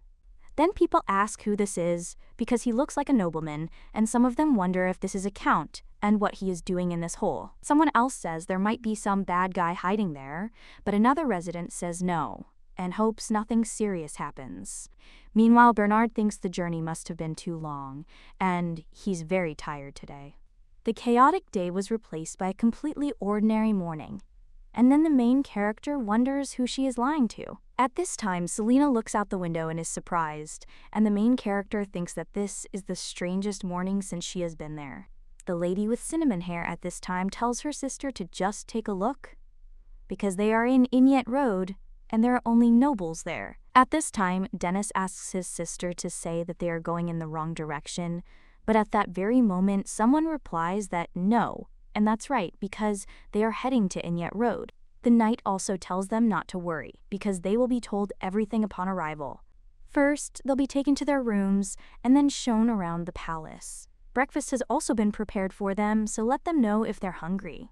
The protagonist agrees, but thinks she still feels very awkward. Inyet Road is the most luxurious area of the city, and no matter how much money you have, you can't just buy a house there. To buy a house there, you have to be a member of the very top, and she couldn't even dream of living there. A few hours ago, a girl in shock asked if they were really heading there. The knight replied to Miel that everything was as it should be, and the girl said it was too much, because how could she live in such an elite place? Allison, however, asked her not to worry, because it was only temporary. The young lady then tried to think it all over and claimed that she didn't think it was right. After all, she can prepare for the wedding there. The knight then turns to the young lady and claims that he too is from a poor family. Therefore, he understands that she now feels as if she is out of place, and the clothes on her seem to be completely not made for her. But they chose this path themselves, and the girl will get used to it, or rather should get used to it. The guy then says that he also thought that Inyet Road was too much, but it wouldn't even occur to their Count, because for him it's probably Inyet Road. It's just a beautiful neighborhood. The main character smiles afterward and says the guy's right. Now she's heading in a carriage and realizes she needs to get used to it. At this moment, one of the servants addresses the mistress, and he claims that the carriage is ready, after which the woman says that they are leaving. The butler asks if she will stay in the capital, and they were going to the county of Inol, and the countess replies that she remembers, but what mother would sit idly by when her son gets married, so she must see his chosen one. A short time later, the main character is greeted. The worker claims his name is Dietrich, and that from now on he will be assisting them. He is also the head butler. The guy claims she'll be staying at this estate for the next 2 months, so she should contact him for any questions. The girl then wonders if they really do have a temporary butler now, after which he says, okay, they haven't seen Mr. Dietrich in a while. The guy then says he thought the lady didn't remember him, but they only saw each other briefly at Mr. Chaos's funeral, so he's very pleased. But the young lady asks if it's okay that he's with them and not at the Arctis Palace. The young man replies that everything is fine, since both are the residents of the migrant count, and besides, his father is the chief steward. He also claims he'd be very happy to help the new countess. Meanwhile, Selena turns to her sister and asks what if they get lost there. The red-haired guy claims that compared to the count's permanent residence, this estate is a small house. After which he asks to be shown everything, and when they enter room 10, her husband claims there's a small living room there. It's close to Lady Selena's chambers, so they can safely invite friends there. But the little girl replies that she has no friends, after which the butler says that it's okay, because now she'll have some. He also asks what they will say, and the young lady claims that it is a very large estate. The man also says that the lady has excellent taste and suggests they go further. But Selena turns to her little sister and says her legs are already hurting. The butler then wonders how he didn't notice before, after which he says that he will need to give Mrs. Meal some papers, so he asks to go into the office. A short time later, the main character, shocked, asks if this is really an application for admission to the Imperial Academy. The red-haired boy replies that it's true, because it's the best institute in the entire empire. But first, Mr. Dennis and Miss Selena will have to take the entrance exams. Afterward, he asks if the girl is happy. She replies, of course, and thanks them. And her little sister insists that things have indeed improved. The girl understands that the Count promised to provide them with a place to live, but she didn't expect it to be the Imperial Academy. Dietrich then said that Frau Meal would also have to study. The girl asks why, and the head butler replies that according to etiquette, the 5th grade counts, manners should not be impeccable. Of course, they found the best teacher for her, after which the girl asks who it was, and the butler replies that everyone called her the Queen of Manners. She, too, was Countess Arctis, and this is Eliza Arctis. The young lady understands that this woman shone brighter than the others in the world. But after her husband fell into eternal sleep, she stopped appearing in it. And when her eldest son also passed away, she became a complete recluse. She wanted to leave the capital and return to her parents' home in Enol County. That's why the main character is now shocked and asks if Eliza Arctis really stayed in the capital specifically for her. The butler replies that everything is exactly like that, and the young lady says that she didn't even know what he was answering, that of course it was decided only this morning. Meal is shocked by this and wonders if her future mother-in-law will really teach her. The girl also recalls how the red-haired lady said her friend had argued with her husband again and asked if she knew why. Meal replied no, and Catherine insisted it was all because of her mother-in-law, who didn't like anything and was always finding something to complain about. When her friend hears her mother-in-law's name, she shrinks back, and Catherine asks if Miel has ever encountered anything like this. The young lady then realized she was far removed from all of this, but now she is in shock, thinking that she should have asked Catherine about everything then, because suddenly Eliza wouldn't like her. At this point, someone turns to the butler and asks if he's there. The boy then turns to Mrs. Meal, and he claims that it looks like Mistress Eliza is already there. The main character is surprised by this. Well, the butler, at that very moment, grabs her hand and claims that this is their first meeting, so they need to get to her as quickly as possible. Meal realizes she's afraid of this woman. A little while later, they reach Madame Eliza. The knight greets her and says they haven't seen each other in a while, to which the woman replies that it's true. She also sees that Ellison has been appointed head of the guard. The boy replies that yes, but he still has a lot to learn. The woman suggests that he not talk nonsense because she is a good judge of character. After which she also tells the knight to tell how her son came up with the idea of getting married. But at that very moment, someone knocks on the room, after which the woman tells that person to come in. The main character, standing at the door, is nervous and wonders whether her mother-in-law will like her, after which she goes inside, and the woman asks if she is her son's fiancé. The main character realizes that this is Eliza Arctis herself, after which she tells Madame that she is glad to meet her, and that her name is Miel Quarto. The girl realizes that she was in such a hurry to get there that she probably looks untidy. But at that very moment, the woman takes her hand, which surprises the young lady. Her interlocutor claims she sees the girl is overly worried. Well, everything is fine, after which the woman introduces herself and says that she is Bernard's mother. She's also very happy to meet Miel.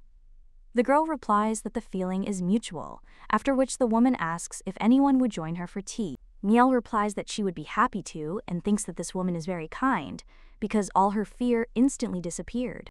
The brunette claims that her son came to her out of the blue and announced that he was getting married. He said that they love each other. But she couldn't even imagine that someone would love such a rude person. He's a complete idiot, and the woman claims she's certain he's completely clueless when it comes to love. The young lady realizes she knows nothing about love herself, after which he claims that everything is not so, because he is very courteous and gentle. The woman asks if this is true, and, if so, she is glad to hear that at least around his beloved, he behaves differently. But she thought that he would never let anyone into his heart, that's why she's so happy that he's found himself a life partner, and thanks the young lady. The girl only smiles afterward, but she understands that she must do what the count said, because no one should know the truth about them. After which the young lady thanks Lady Eliza for her trust. Miel understands that even if this means betraying someone's trust, she is willing to do so. After all, the count did a lot for her, and she must repay him, so now the girl is thinking about apologizing to Lady Eliza and thinks that she is very sorry. The woman then suggests getting to the point and asserts that the girl probably already knows why she came. Miel replies that, well, she was told the lady would teach her etiquette. The brunette replies that this was too general. After all, a lady will learn to walk and move gracefully, and also to wear dresses. It may all seem simple at first. However, in the light of this, everything is decided, even whether she plays or loses, so learning this is not easy. And the woman asks if she is ready, after which the young lady screams that before and she will also try. Eliza says they'll start right now. Meanwhile, Dennis and Selena are reconciling their outfits. The young lady's younger sister says she doesn't think it suits her, but her brother just says how beautiful the girl is, and the butler insists it suits her very well. The main character recalls sitting with her grandmother. She insisted that it's important to know when to take advantage of an opportunity. And then no one will be able to deceive her, because she does not want others to deceive her. It's very rare that good opportunities come your way in life, and Miel is not very kind and naive, so one day such an opportunity will come her way, and along with it, she will meet people who want to take advantage of it. A short time later, the butler turns to Madame Eliza and suggests that they stop for today. After all, Lady Miel isn't feeling very well. The girl realizes that Eliza has been teaching her etiquette for a week now. They learned to dance, as well as tea-drinking manners. After they learned to dance, it became absolutely clear that she did not possess table etiquette and tea-drinking etiquette. Not a drop of natural grace, and the girl thinks that she still doesn't fully understand what this means. The Countess insists that, as she suspected, the girl is a slow learner and that etiquette is difficult to master. Meanwhile, the protagonist merely apologizes, but the woman replies that it is not she who should apologize, since it was her son who decided to get married too soon. She also tells the girl that she doesn't have to endure it because they are no longer boss and subordinate. So she needs to tell Bernie everything she's unhappy with. The young lady ponders what she doesn't like about the county and wonders if all couples act this way. At this time, the butler asks Madame Eliza whether she should serve him dinner, to which the woman replies yes. The young lady at this time understands that Eliza is kind to her because she thinks that she and the Count are in love. And this kindness is intended only for Bernard's beloved, not for her. And the girl thinks that maybe that's why it's so difficult for her, because she's not in her place. Sir Ellison, through his outstanding abilities, rose to command the knights. and Catherine was always at the forefront of the battlefield. They achieved everything they have today through their own efforts. After which the young lady wonders what about herself. After all, she now has a luxurious estate and the kindness of Lady Eliza. Well, she shouldn't have accepted all this, because she was chosen for this role and she just happened to be in the right place at the right time. At this time, the Countess asks the young lady if she likes the food, to which she replies that it is very tasty, and the woman states that she is very happy. At this time, the main character is thinking about what will happen to her when all this is over. A little while later, the girl heads back, and the Countess says that she can rest. The heroine agrees and thanks her for today. At that moment, the butler addresses the young lady. Eliza asks what's the matter, and he apologizes for bothering her, but he just arrived at the Count's. Neil wonders if the Count has arrived now, and Eliza says how impudent it is to show up there at such an hour. Well, I can't refuse him. After all, he hasn't seen his fiancée for a week. The main character is only embarrassed by this, and the Countess says that because of her they didn't have time to see each other at all. After which she also turns to Dietrich and tells him to serve tea, to which the guy replies that everything will be ready now, and he will serve tea in the study. The young lady, meanwhile, is wondering what has gotten into the Count and why he should just visit him. Well, she can't forget that he's just using her.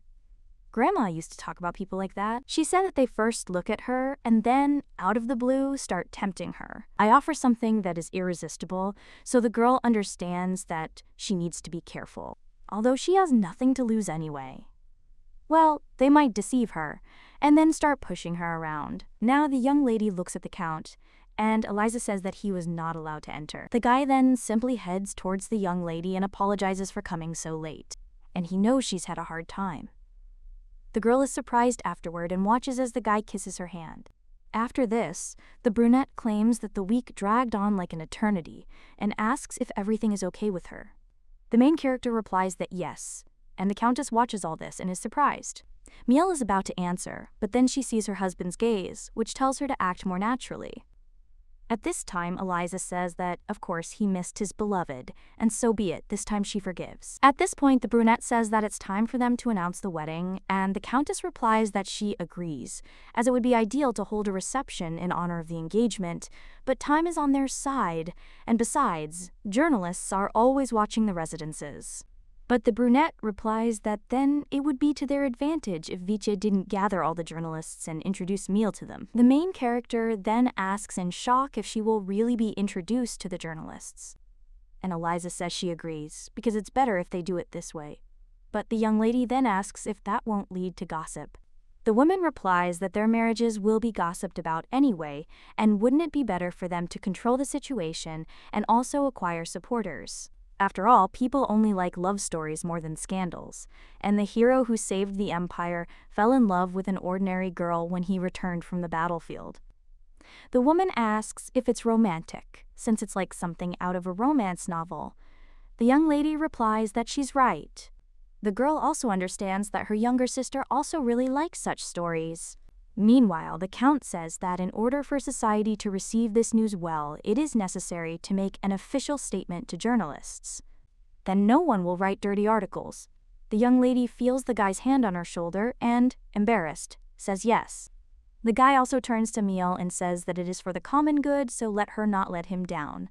After this, the Countess turns to her son, a little surprised, and he asks what is going on, after which the woman replies that nothing, and Bernard claims that he will talk to Miel.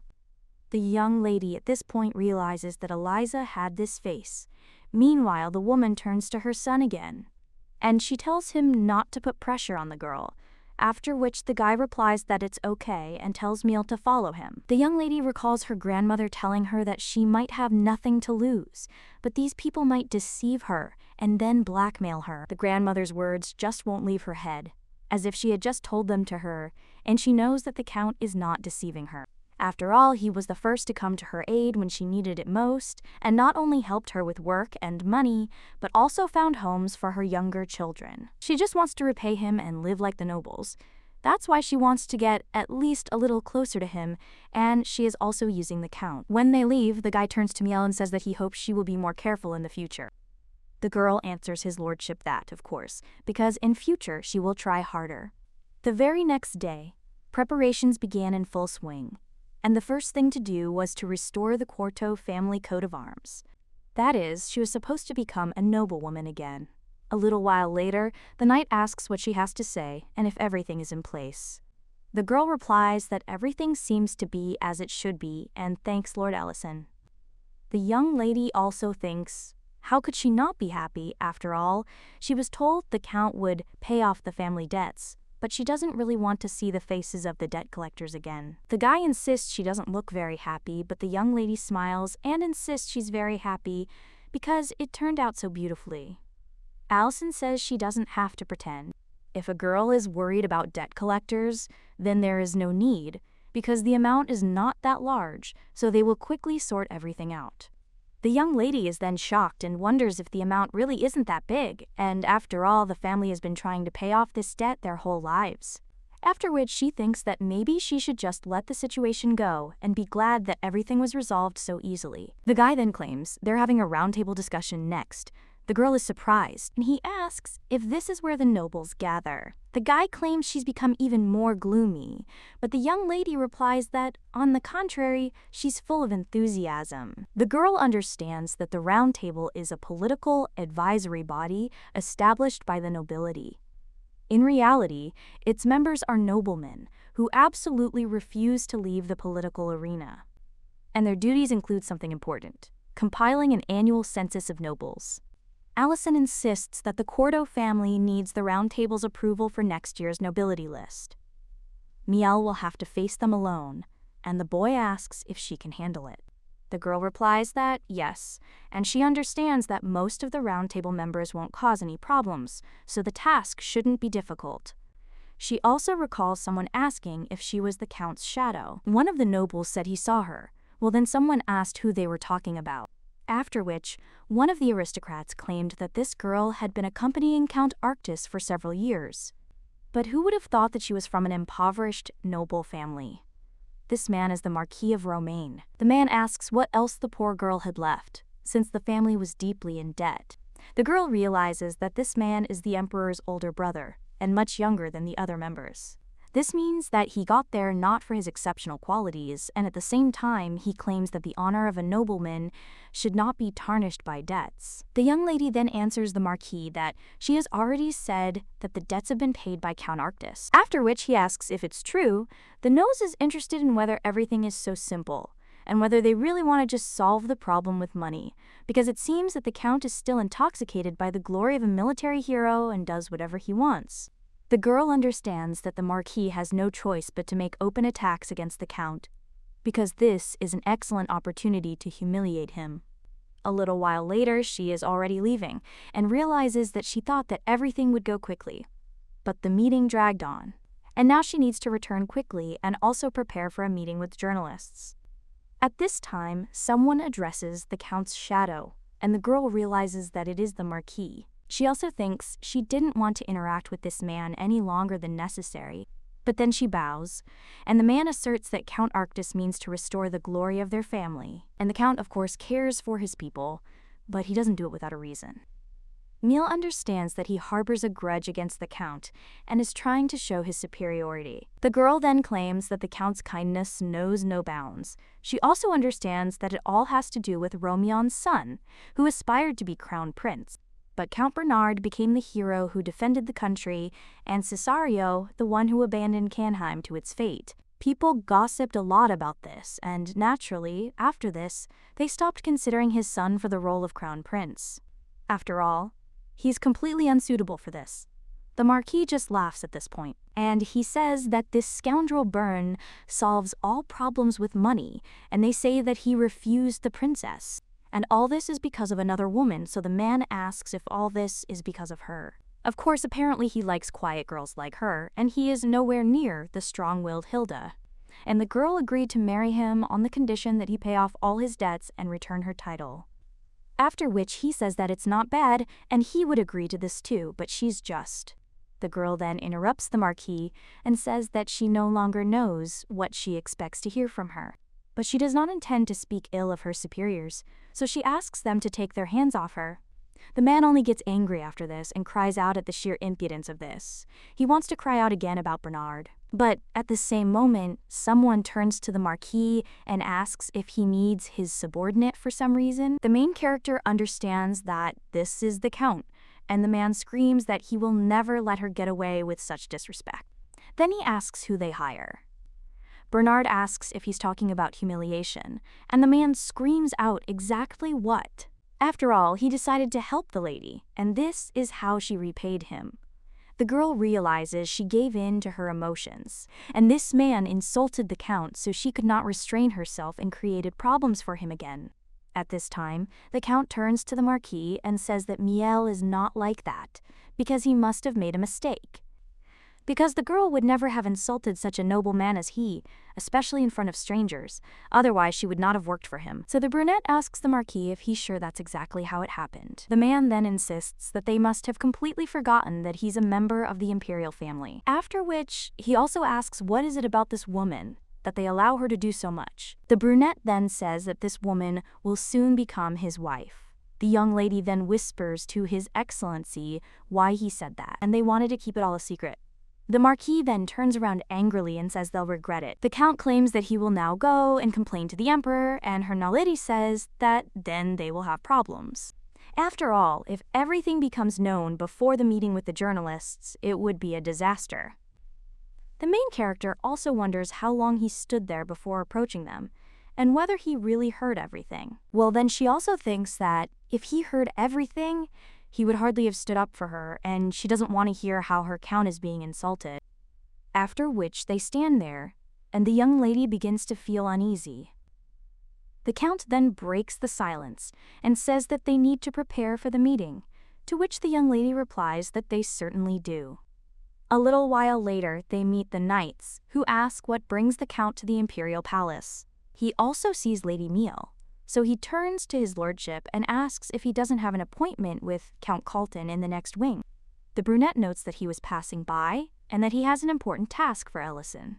Let him move the meeting with journalists earlier and gather everyone today. The main character and the knight are then shocked and ask if they really have to meet today out of the blue.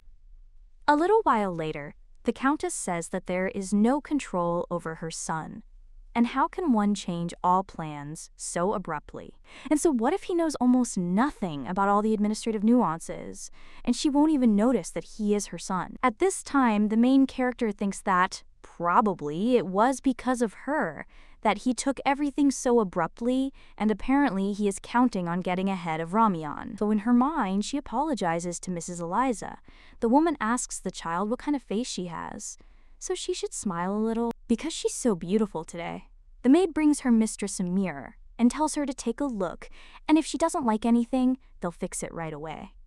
The young lady replies that she likes everything and understands that she has never been so dressed up.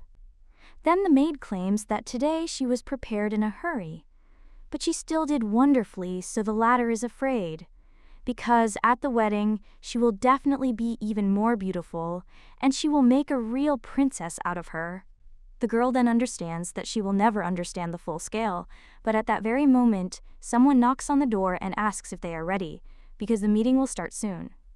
A little while later, the main character leaves the room, after which the butler is surprised, and then he keeps telling her that his mistress is the most beautiful of all, and asks if she wants to make their Count fall in love with her again. The main character is only embarrassed by this, and Eliza asks where the guy's manners are, but she also claims that she agrees with him. At this time, the young lady wonders if the Count will fall in love with her because of this dress. And the woman tells the girl not to worry during the meeting, not to be nervous, and to just be with herself. The main character then smiles and tells Mrs. Eliza that it is good. A little while later, she approaches his lordship and apologizes because he has probably been waiting for her for a long time. The guy replies that they are running late and suggests that they hurry, but the young lady remains silent. And she understands that he didn't say anything, so apparently she expected too much. Contrary to expectations, the meeting with journalists went smoothly and without any unnecessary problems. Bernard Arctis announced that he would marry a girl from an impoverished noble family who worked for him as an assistant in the spring. so he refused the princess. The journalists were upset by this news, but for them it was a sensation, so they inundated her with questions. One of the journalists said that he heard that her family had a lot of debt, so he asked how she would pay it off, but the brunette insisted she wouldn't answer such questions. The count deflected all the awkward questions, and when the journalists wanted to object, the man simply asked why they needed to know. The girl understands that she feels comfortable with him, but she also wonders if the journalist will provoke him even more. One of them then whispers to the other that it is true after all, and the count is trying to protect her, and apparently he truly loves Mrs. Meal. The main character at this point is shocked and wonders if she misheard, and so others think he's a fool who's lost his head in love. She's also curious about what people think of her. Finally, the meeting was ending. One of the journalists spoke up and asked His Excellency whether he thought he was rushing into the wedding too much, and he dared not be unfounded. But not even half a year had passed since Count Caius had fallen into eternal sleep, after which he asked what he would say about it. The man then only asks what he is hinting at, and the journalist claims that there are many rumors about the late Count's immersion in eternal sleep, and that he also heard that there are problems within their family. So isn't the news of their wedding an attempt to distract attention? The young lady wonders why he's asking such questions. She also understands that everyone listened to that journalist without saying a word and stared intently at the Count's tense face. Some seemed concerned that the Count would lose his temper, while others were eagerly awaiting his comments. But the main character understands that the Count himself did not feel very well after this question. She also realizes that he has the same expression he had then. Meanwhile, the journalist tells the Count that he's not accusing anyone. But at that very moment, someone claims he's overstepping his bounds. It turns out to be the main character. She claims that the Imperial Investigative Committee has already issued a conclusion, so raising this issue now is in pursuit of a sensation. This is too much, even for a journalist. The guy then says she's right and then apologizes. And the butler then states that if there are no more questions, then they will end the meeting. So he asks everyone not to crowd and to proceed to the exit. The young lady then turns to the Count and asks how he is. A few hours earlier, someone in the palace was saying goodbye to the Count. The man then thought that being a count was not so easy and that commanding knights suited him better. He also understood that today Neil would be at the round table meeting and the Marquis would probably arrange another fight. The Marquis has a grudge against him, as do all his men. They'll definitely find fault with the Meal family's reputation. And she couldn't stand it alone. But the man then thought, so what? No matter how stubborn the Marquis was, it wouldn't affect Miel's status, and it wasn't something to worry about. But a little while later, he had already approached the corridor leading to the round table meeting room, and I also wondered what she was doing there, since the meeting should have ended long ago. After which he realized it was time for him to return. Well, just as he was about to leave, he heard a familiar voice. It was the Marquis, and he claimed that, of course, apparently he liked quiet girls like her. After the Count looked behind the door, he realized that the Marquis and Miel were there. The man then asked whether the girl agreed to marry Agraf on the condition that he pay off all his debts and return her title. The brunette was about to turn to the Marquis after this, but the young lady did so first. He understood that the girl did not behave as he expected, after which the lady claimed that she did not know what he expected to hear from her, but she has no intention of speaking ill of her superiors, so she asks the Marquis to take his hands off her. There was no fear in Miel as she looked her opponent straight in the eye, and there wasn't a shadow of doubt in her voice, as if she had nothing to fear at all. Now the Count understands that she's weak and quiet, and he thought that she didn't know how to fight back, but then why did she agree to marry him? The man also thinks that after the term expires, Miel will lose a lot, and after the divorce, she will not be able to live in the same luxury as before, and will not be able to return to her old life. The stigma of being the Count's ex-wife will remain with her for the rest of her life, and she knows this no worse than he does. So the man wonders why she took his side. He also wonders if he was expecting this. And even knowing her fate, the girl isn't afraid. Then Bernard realizes it's best not to think about it, and now he needs to worry about how to protect his domain for 3 whole years. It's his duty to his brother.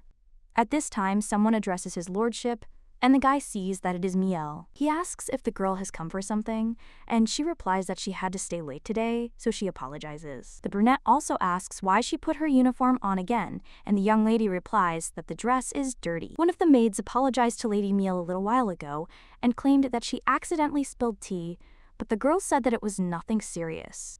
Now she apologizes to the Count and claims that she knows that the work uniform now looks ridiculous, to which the man replies that yes, and she has something to apologize for. After all, here before him is finally the Miel he knows. The man also rises from his seat and declares that today has been a very difficult day, so let her rest. After which he also thanks the girl. The young lady then ponders what to think now. After all, when she was in that dress, he didn't even bat an eyelid, but when he saw her in uniform, he smiled and even thanked her. So she has no idea what came over him, but she knows for sure that that smile was sincere. After which she smiles herself and understands that the Count smiled at her and is thinking, what should she do now? Now she wouldn't put on a dress for any amount of money. The prince is at a banquet at this time and claims that a lot of time has passed, so he is interested in how his interlocutors have chewed. One of them replies that they have too much to tell, and Lord Remus helped them a lot. After which they continue their stories about the prince thinking how it irritates him because before they called him His Highness, but now that he has lost his title of quarantine, they address him as Lord. The guy also wonders how these useless idiots ended up in his circle, and if it weren't for that damn Bernard, everything would be fine. At this moment, someone addresses my lord, and he whispers that the Marquis Romain has come to see him.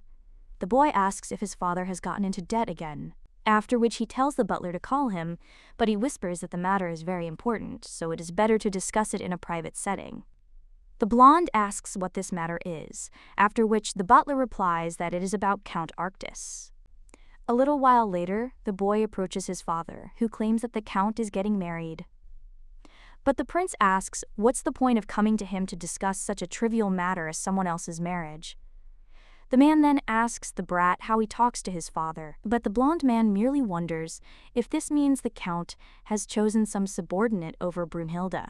He also says that it's certainly surprising, but so what, and perhaps his uncle will be a little upset. But the blonde replies that if he doesn't answer now, Bernard has a huge weakness.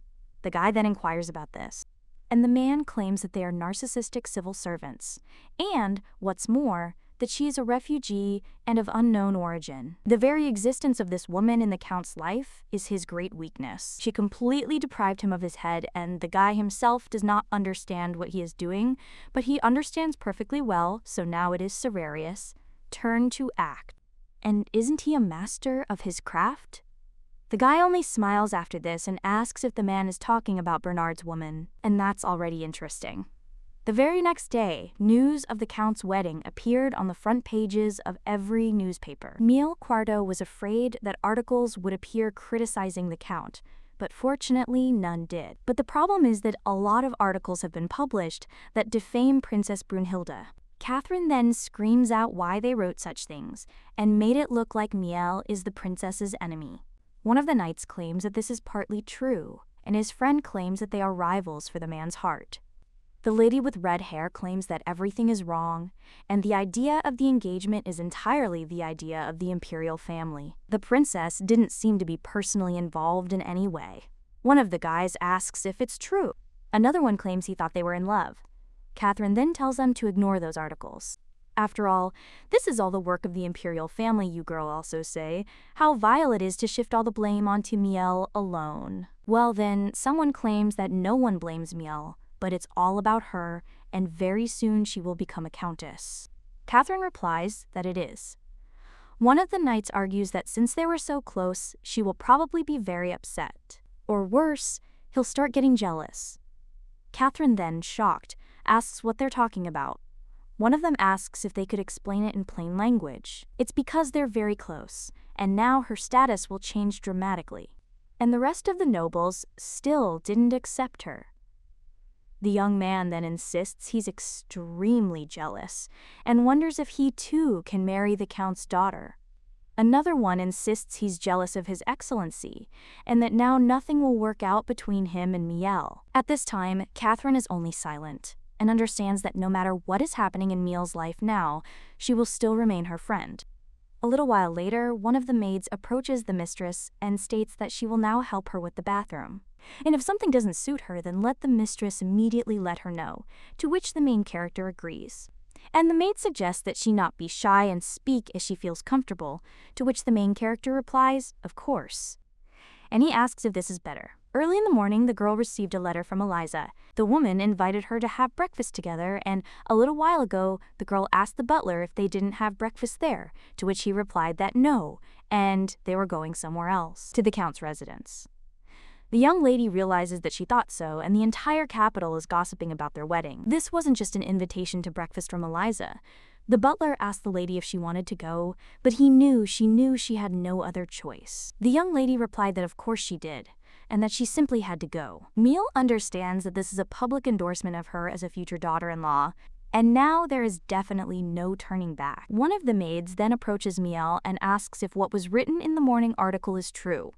The protagonist asks what it was about, after which the maid asks if it is true that the count preferred her to the princess. At this time, another maid screams at Avery that it is also not nice to ask about such a thing, and after that, the girl immediately apologizes to the lady, saying she wasn't paying attention to what she was saying.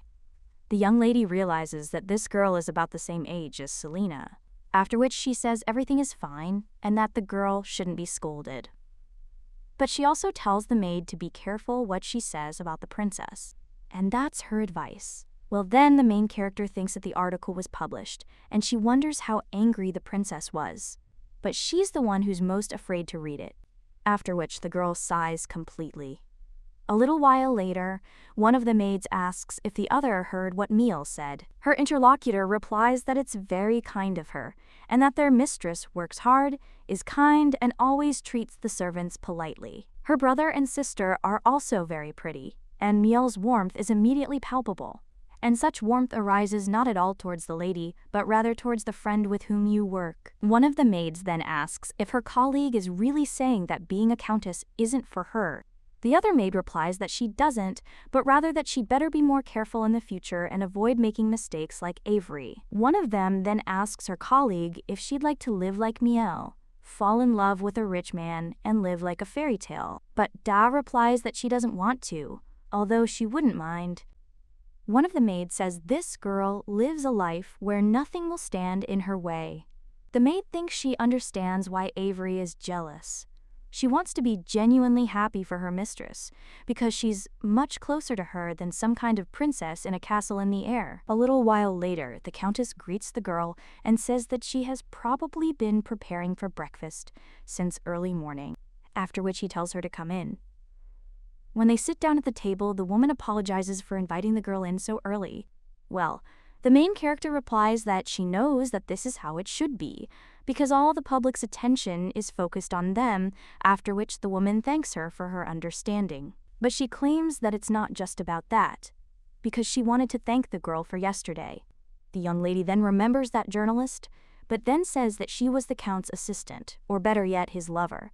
Of course, she had to react to the woman's answer that no, and Bernard had to answer such a delicate question himself. Well, she also understands everything, because some people doubt the official version of Kaios's immersion into eternal sleep. Some say the imperial family hired an assassin, others say it was the work of foreign spies, and still others claim Bernard himself put his brother into eternal sleep.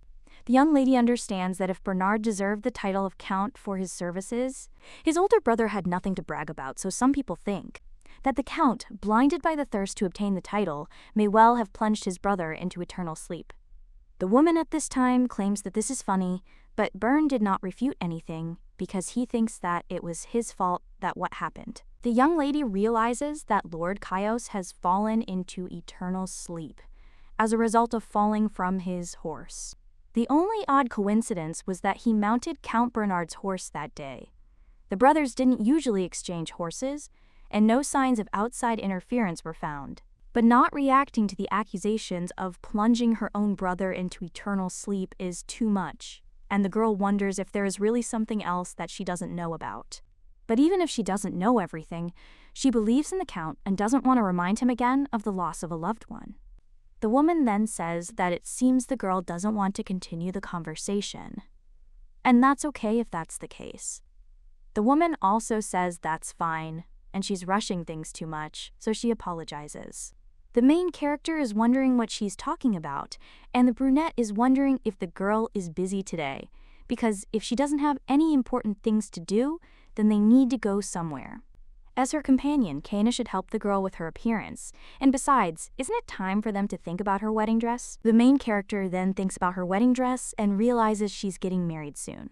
She then claims she doesn't have anything special today, so that's fine. The woman replies that that's great, and in the future they will often appear together in society, and every time all eyes will be on them. Miel claims that she will behave carefully, and the woman asks why she is not trying to intimidate the girl. It just needs to be shown that they have a very good relationship, and she thinks that they shouldn't discuss it now. The young lady then says that it's fine, and the woman claims that she understands that the girl is still getting used to it.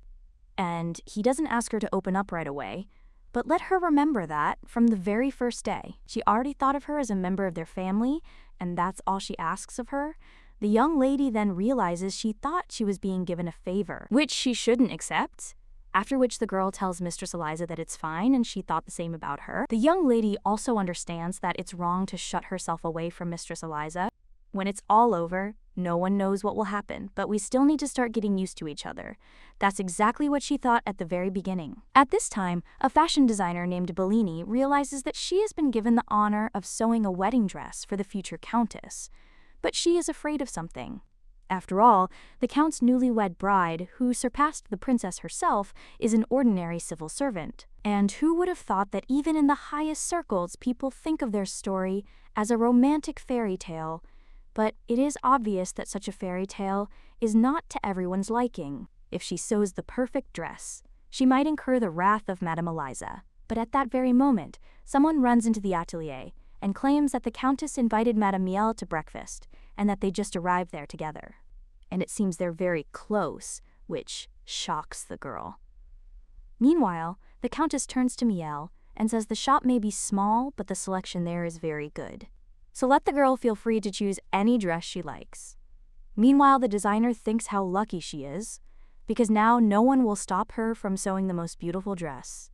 Then she turns to Mrs. Eliza and says that she is glad to welcome her, and the young lady thinks that she does not understand anything about dresses and wonders if she will be able to choose something normal. The girl also remembers how last time she didn't know at all what to do. At this time, the countess turns to her and asks how she likes her dress, to which the girl replies that it is cute. The woman understands that she apparently doesn't like it, and the designer points to another thing and claims that Mrs. Miel is thin, so a dress that emphasizes her figure would suit her. The girl then replies that she likes it, but the countess asks if it looks like what the princess wore last season. After which they offer a few more dresses and ask what the young lady has to say. She replies that they are all beautiful, but then she apologizes to Mrs. Elizabeth and claims that she does not know. The woman then turns to Bellini and asks if she will leave them for a minute, after which the girl agrees. The countess then turns to the young lady and tells her that she needs to learn something thoroughly before entering into family life. And this is so that she never changes in front of anyone, because she has nothing to fear and nothing to apologize for. No one will blame her for having difficulty choosing a dress, whether at the count's estate or elsewhere. Therefore, in the future, let the lady know that she has nothing and no one to apologize to, not even to the count, because they are no longer boss and subordinates but husband and wife. That is, they no longer have a relationship where he commands and she obeys, and now they are equal, and each shares their opinion. They must discuss any problems and make decisions together. This means they must stand together against injustice, respect, and support each other. This doesn't mean a girl can do whatever she wants, but let her keep her head held high. And if she truly has nothing to apologize for, then she shouldn't. The main character is pondering this at this point, wondering if this could possibly be about her and the count. At this moment, the fashion designer comes into the room and apologizes for interrupting, but she brought a dress that Mrs. Miel will definitely like. The countess asks if she'll show it to her, after which the girl reveals the dress. Their main character in the shop says that this is it. At this time, in the count's office, someone turns to His Excellency and talks about the newspaper that was sent from the estate of Count Kaltane. The man says he's had enough of the gossip about his marriage, so he suggests they discuss more urgent matters. The knight replies that they need to figure out the wedding budget, after which the brunette claims that he, of course, knows that things in the administrative department sometimes take a strange turn, but why is he, who is the head of the guard, responsible for the budget? After all, there must be a person in the administrative department responsible for this, after which the guy asks His Excellency if it's true that he didn't know. After all, the person responsible for distributing the budget was Countess Quarto. After this, the man asks if she really did this, and if that is why the administration is now in such a mess. The guy replies that it probably is, and the Count understands that he knew that the girl was taking on other responsibilities in addition to her main ones, but he thought that this only concerned his assignments. He thought that, on the contrary, she had less work after the girl started working with him, but no, from important matters such as going out or meeting with dignitaries to something simple. For example, compiling a gift list. Miel handled all of this, and it was only thanks to her that he could fully immerse himself in his own work. Now the man asks why he didn't know anything about this, and the nights are cancelled, and he claims he thought the gentleman knew everything. The man then says he didn't ask him just now. He also asks what his mother is doing today, to which he replies that she said she was going shopping with Mrs. Miel today, and that they're probably on Ytra Road now. The Brit asks if it wouldn't have been better to go to another street. But the knight replies that most likely the lady has seriously begun preparing for the wedding, since she sells the most beautiful wedding dresses on this street. At this point, the woman realizes that if they decide to get married, they must be prepared to invest a significant amount of time, money, and effort. They need to choose a wedding venue and date, create a guest list, and decide on the menu. Choosing a suit for the groom and a million other accessories is essential. A lot needs to be done to honor and prepare for the most important event in a couple's life. The designer insists they need beautiful dresses and makeup, while the Count didn't have to worry about all that. Usually the preparations are done by servants, and the Count does not have to be present during all of this.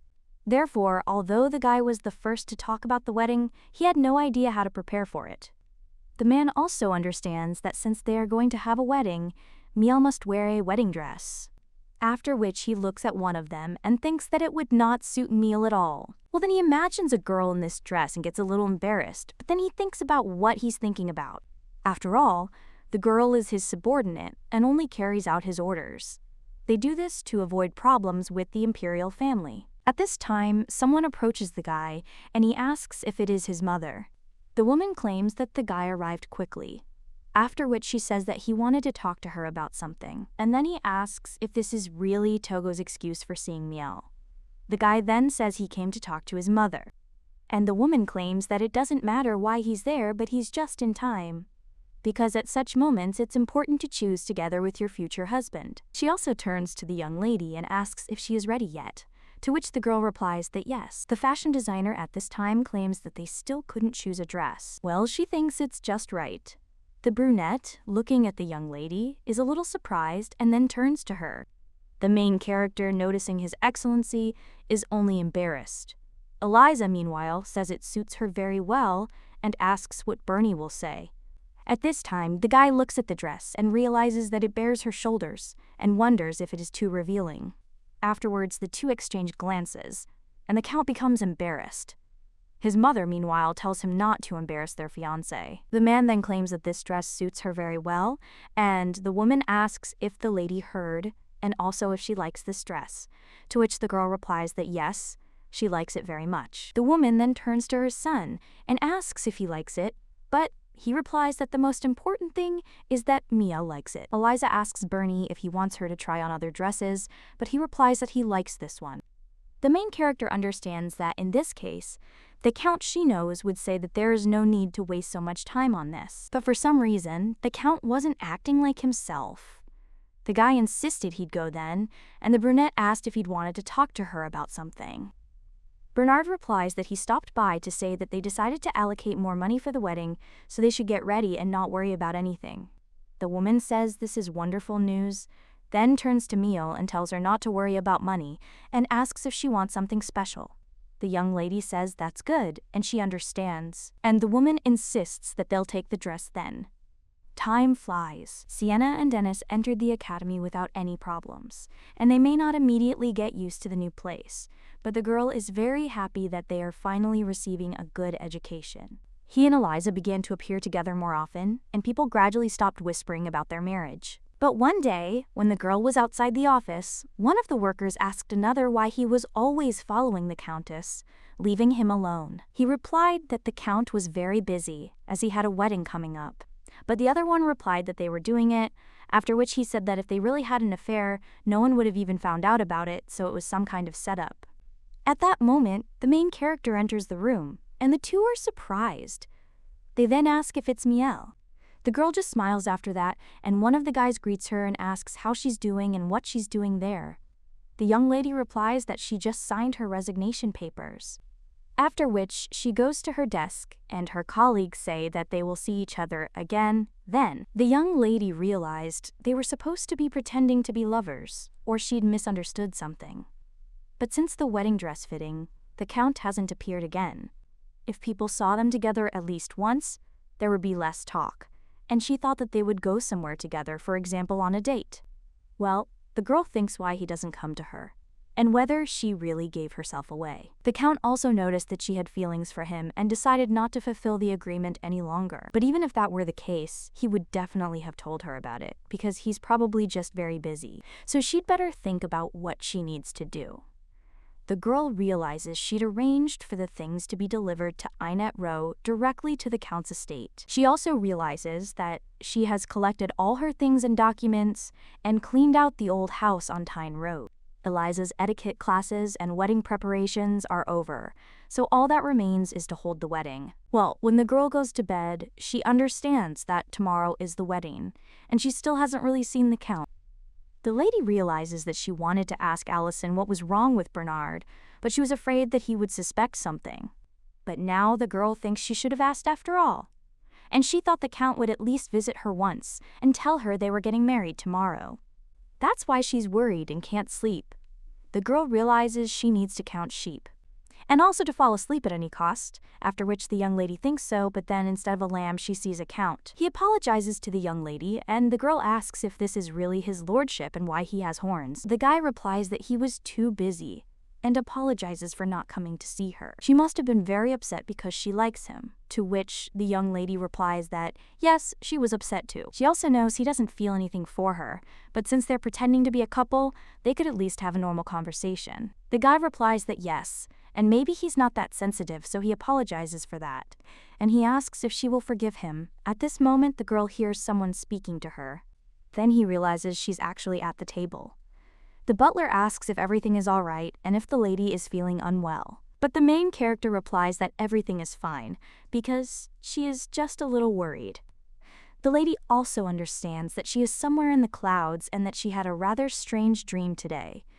The girl wonders if it was all just nerves, and if she was hurt and sad. The young lady thinks this is nonsense, and how could she even think of such a thing? Meanwhile, the young lady's brother says his sister needs to eat more. But the butler insists the dress must fit perfectly. So today I'll have to limit myself, well, let her not worry, because everything on the plate is the healthiest. At this time, Selena turns to her sister and asks if it's true that she's getting married today, and she replies that yes. After which he asks Selena what happened, but the girl replies that the guys from the academy told him that when her sister marries the Count, she will become his kept woman, and the girl also asks if they are no longer a family. The main character then, in shock, asks who told her that, after which she claims that, of course, everything is not so. The girl also thinks, how come she didn't think about this before? Because the guys are parting with her for the first time in their lives. Miel claims that no matter how far they are from each other and how long they don't see each other, they will forever remain as a family. Selena replies that she knows, and just when she thinks about her sister getting married, she realizes that she only took from her without giving anything in return, and now she wonders if she'll ever be able to repay her for everything. The main character then takes her sister's hands, and he thanks her, after which he states that he will accept everything from her, and if the girl misses him, then she can come at any time. After all, she'll always be welcome. Miel also tells them to come to her so they can hug. The butler watches all this, and then realizes that it is time to start preparing. Miss Miel informs them about this. The girl replies that yes, and understands that from today on, everything will change completely. Her home and life, as well as her relationship with her brother and sister, and people's attitudes towards her. And also her relationship with the Count. The young lady realizes her palms are sweaty. And she thought that she wouldn't worry so much, but after all, she hadn't seen him for a long time. At this time, the brunette turns to Miel and says that her hands are shaking, but the girl replies that everything is fine. She also thinks what she should do, because she can't even lift her head, and how good it is that she has a veil on. Meanwhile, the young lady's relatives and friends are watching her. A short time later, they approach the priest, and he pronounces them husband and wife. The girl thinks that's it, but only now does it occur to her that she's been staring at the floor the whole time. She also wonders if she really didn't mess anything up while things were like this.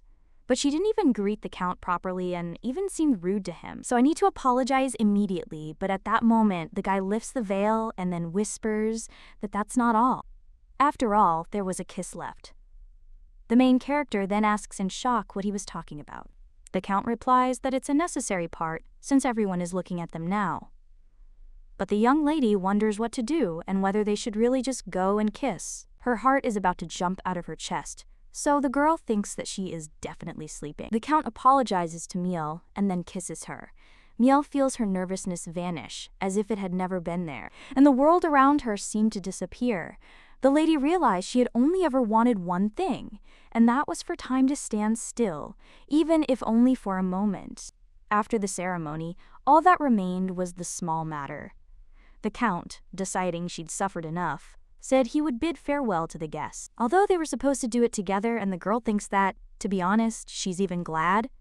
After all, it was unlikely that she would be able to squeeze out even a word now, and besides, if they crossed paths with the guys, they would all be awkward. After which the girl begins to fall asleep completely. A short time later, the Count turns to Miel. The young lady opens her eyes, then screams and asks if this is His Excellency, but he replies that they have arrived at the residence.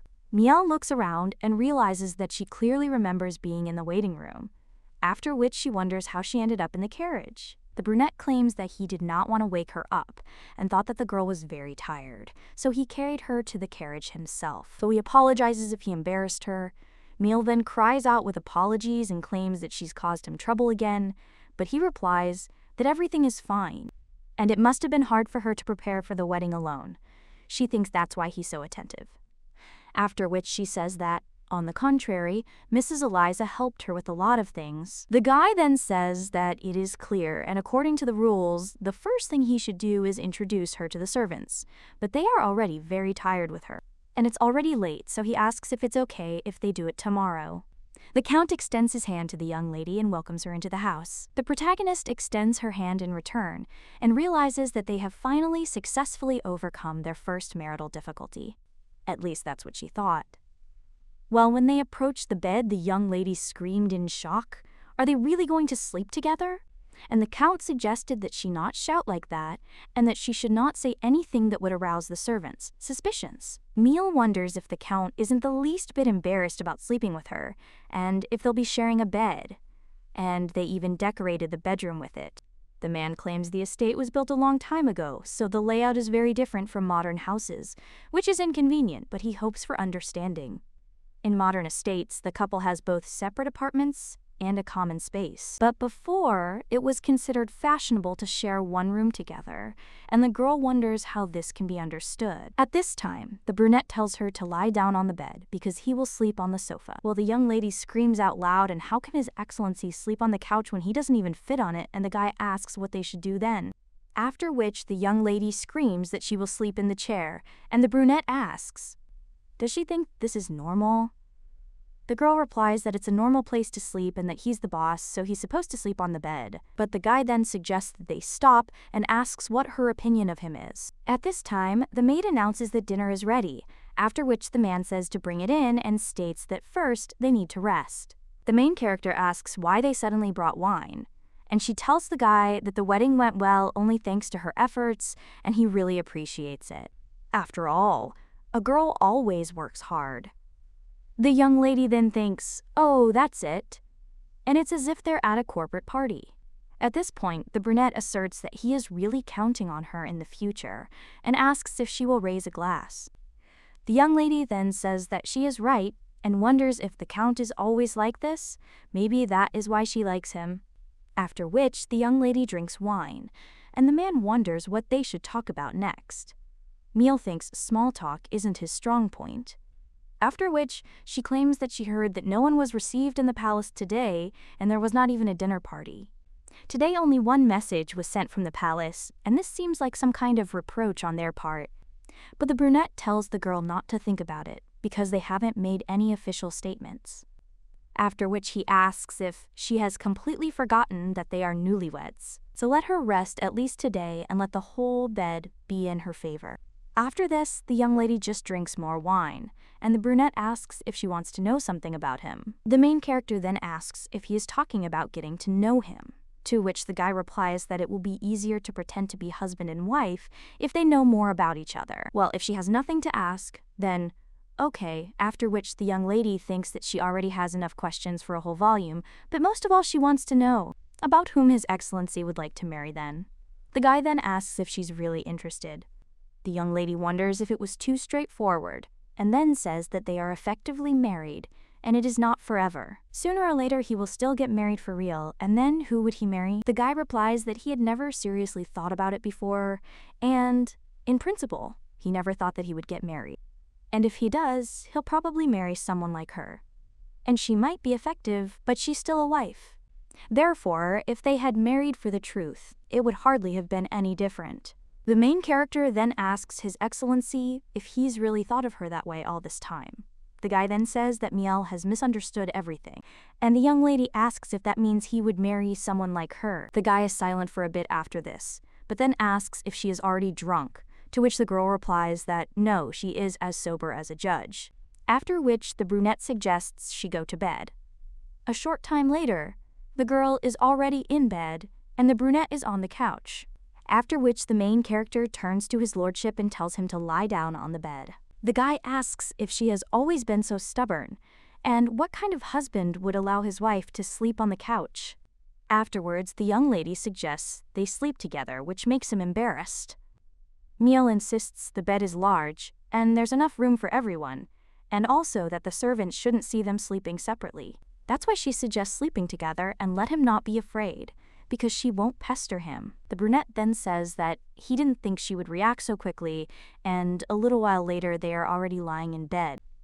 The Count then turns to Miel, but realizes that she is already asleep and sees a strand of hair on her face. The man reaches out to straighten her hand, but then pulls away. The next morning, the protagonist wakes up and realizes she wasn't alone. At this point, the brunette insists she's up early. Miel immediately jumps out of bed, and the guy asks why she's so surprised, since she was much bolder last night. The main character remembers all this and thinks that the wine really went to her head.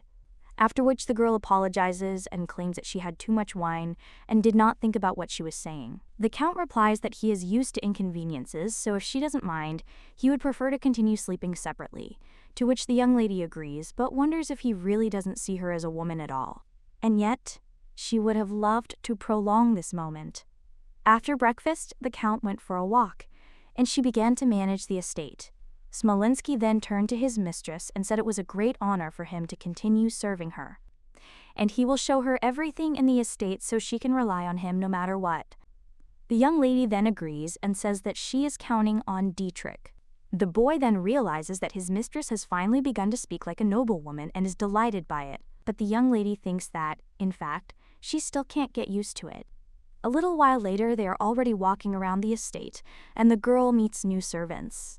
When they enter one of the rooms, the young lady is surprised and asks if there is a piano there. The guy replies that Countess Inol often played it, and he still remembers those enchanting melodies. The main character then opens the notebook with notes, but sees a child's drawing there, and wonders what he's doing there. Well, then the girl remembers that a child used to live there. She wonders if another countess also played the piano. After which the girl asks if she should learn too. Well, when she looks at the butler's face, the one who says she was playing is a little surprised, The guy then comes to his senses and says that the former countess often sat down for him. But this does not mean that a lady must now necessarily learn to play the piano. The young lady says that it is clear and thinks that she blurted out something without thinking. But after Mr. Chaos was plunged into eternal sleep, the former countess lost her title, and probably all the servants were deeply shocked then. Therefore, she had to be more careful, but no matter how much she thought about it, at that moment Dietrich's face showed not so much grief, but rather fear. And soon the girl noticed that absolutely everyone in the estate had this fear. A little while later, the pink-haired maid greets the mistress and states that her name is Layla, and that she is very happy to meet her. Miel replies that she is also very glad to meet her, and the maid thinks that it seems the rumors were not true and the mistress is really very kind.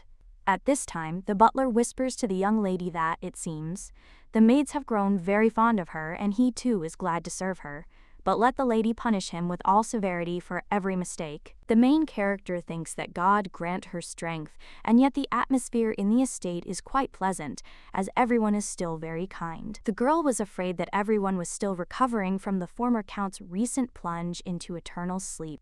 But it is gratifying to see that life in the estate continues, after which the young lady looks at these two. But when she looks to the side, she sees a basement and wonders if it's really there. The main character wonders what's in that basement. After which the maid doesn't even know what to answer. The guy with red hair then breaks the silence and claims that there is a wine cellar there. After all, you couldn't think of a better place, and this cellar is right next to the kitchen. The main character asks if this is really true, and the butler claims that everything has been thought out down to the last detail.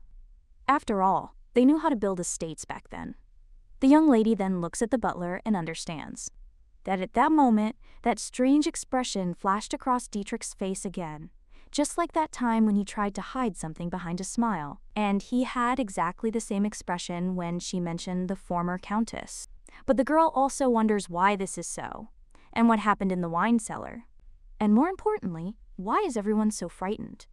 The young lady then turns to Dietrich. But at that very moment, someone turns to the lady, and Dietrich says that this is his father. At that very moment, the man approaches the guy and hits him on the head, after which he claims that he told him not to call him that at work. The guy then apologizes, but claims he's the one causing the scene in front of the mistress. The man then hits the guy again and says he's found something to hide behind, and that he should treat her properly first and foremost, and treat her like a girlfriend. The main character then tells Ludwig that everything is fine and she doesn't need to hit him.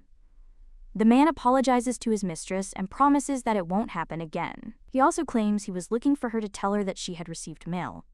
The girl asks if that's really true, after which the man replies that yes, she received an invitation to a reception.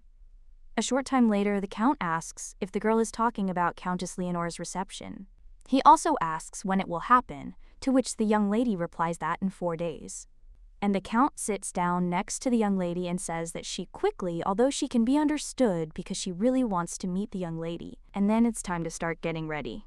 The girl replies that she's talking about the same thing, as she was told she's responsible for choosing his lordship's suit. The guy then asks who told her that, to which she replies that it was Dietrich. The count then asks if the girl knew him before their pact, but the girl understands that if she reveals that they met while entering his brother's eternal sleep, she'll reopen old wounds. After which she says that yes, and the brunette thinks why she doesn't want to answer this question. Then he turns around and thinks he doesn't care what's going on between them. The young lady replies that it would really help her if he told her more about himself, what his favorite color is, or what he pays attention to. But the guy replies that he doesn't have a favorite color, and the young lady wonders if he might like a certain style of clothing, to which he replies that he doesn't know, after which the girl tells His Excellency that she knows that he has had a lot to do lately, and if he has a hard time finding the time, then it's okay and she'll go alone. But the guy suggests that she not talk nonsense, because people usually show up at receptions in pairs, and besides, this is her first reception as his wife, so how can he let her go alone? But the girl says that he already has enough work to do, so she doesn't want to burden him even more. And Mrs. Eliza taught her everything very well, so she won't get into trouble. The brunette then claims that he is not worried about this at all, after which he looks at the young lady. And he claims that, moreover, attending such events is also part of his responsibilities and he cannot blame everything on her. so they'll go to the reception together.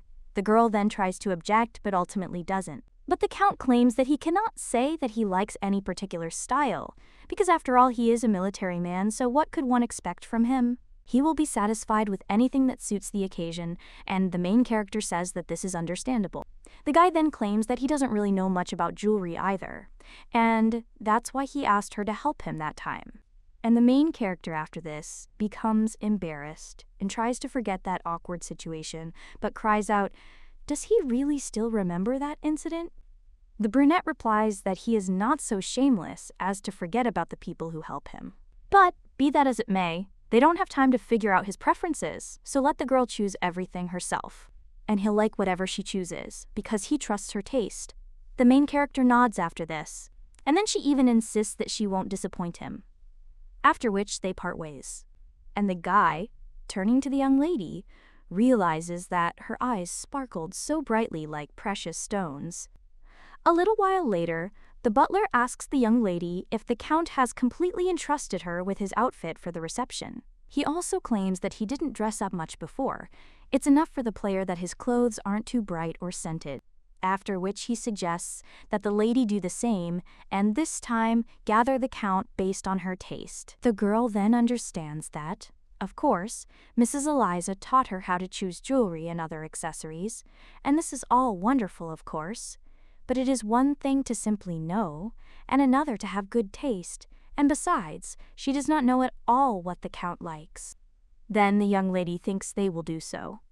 A little while later, she turns to the maid and confirms. She noticed that the Count rarely wears such clothes and asks if they suit him, after which the girl picks out various outfits. Then another one asks if that's too much.